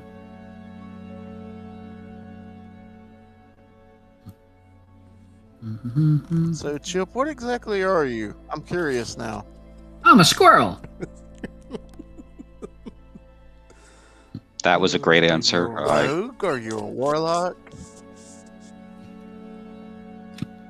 Well, you see, I was just a normal squirrel, and I was happy collecting nuts. I'd find all of them. I'd beat up some of the other squirrels I tried to take from my little hoard of all the acorns and the nuts that I would find. Sometimes I ate berries. Those were really sweet. And then one day, there was a warlock, or he said he was a warlock. He came to me with some sort of weird contract, and he said if I gave him a few of my acorns, I had one that was very shiny and pretty, and I found it at one point by a group of bones. It was very interesting. I don't know why the bones were there, but I'm sure that they were put there by something that was nice and safe, and I found this shiny red acorn, and I took it, and this warlock wanted it.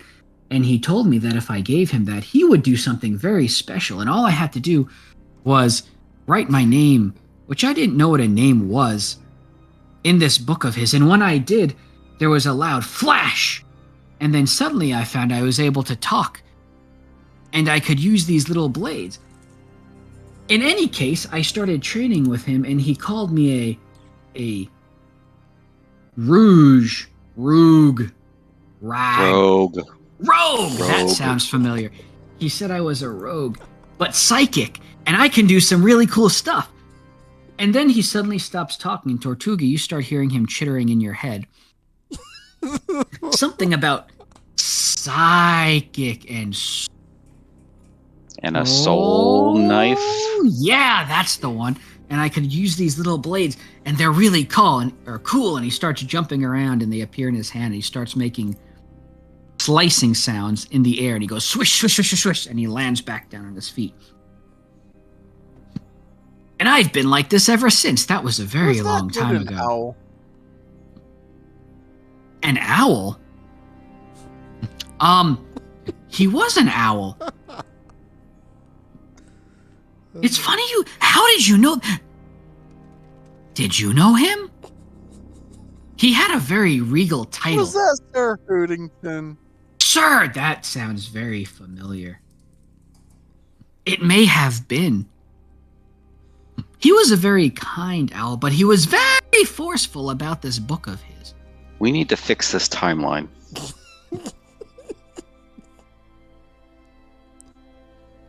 I'm just happy he finally got someone to sign his book. It was just like me and a few other people. Well, after he tried to do this warlocky thing, but I didn't really want to go for that. It sounded scary. But once I could talk and I was able to run away, I started training with other people.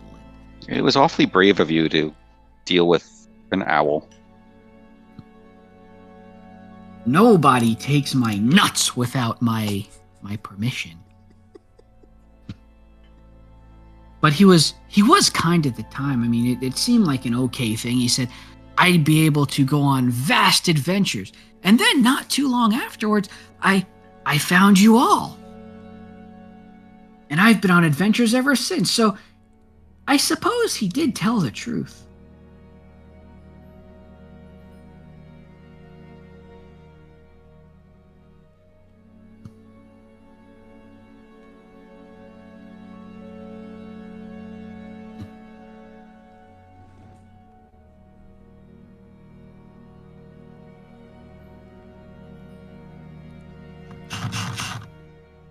Okay.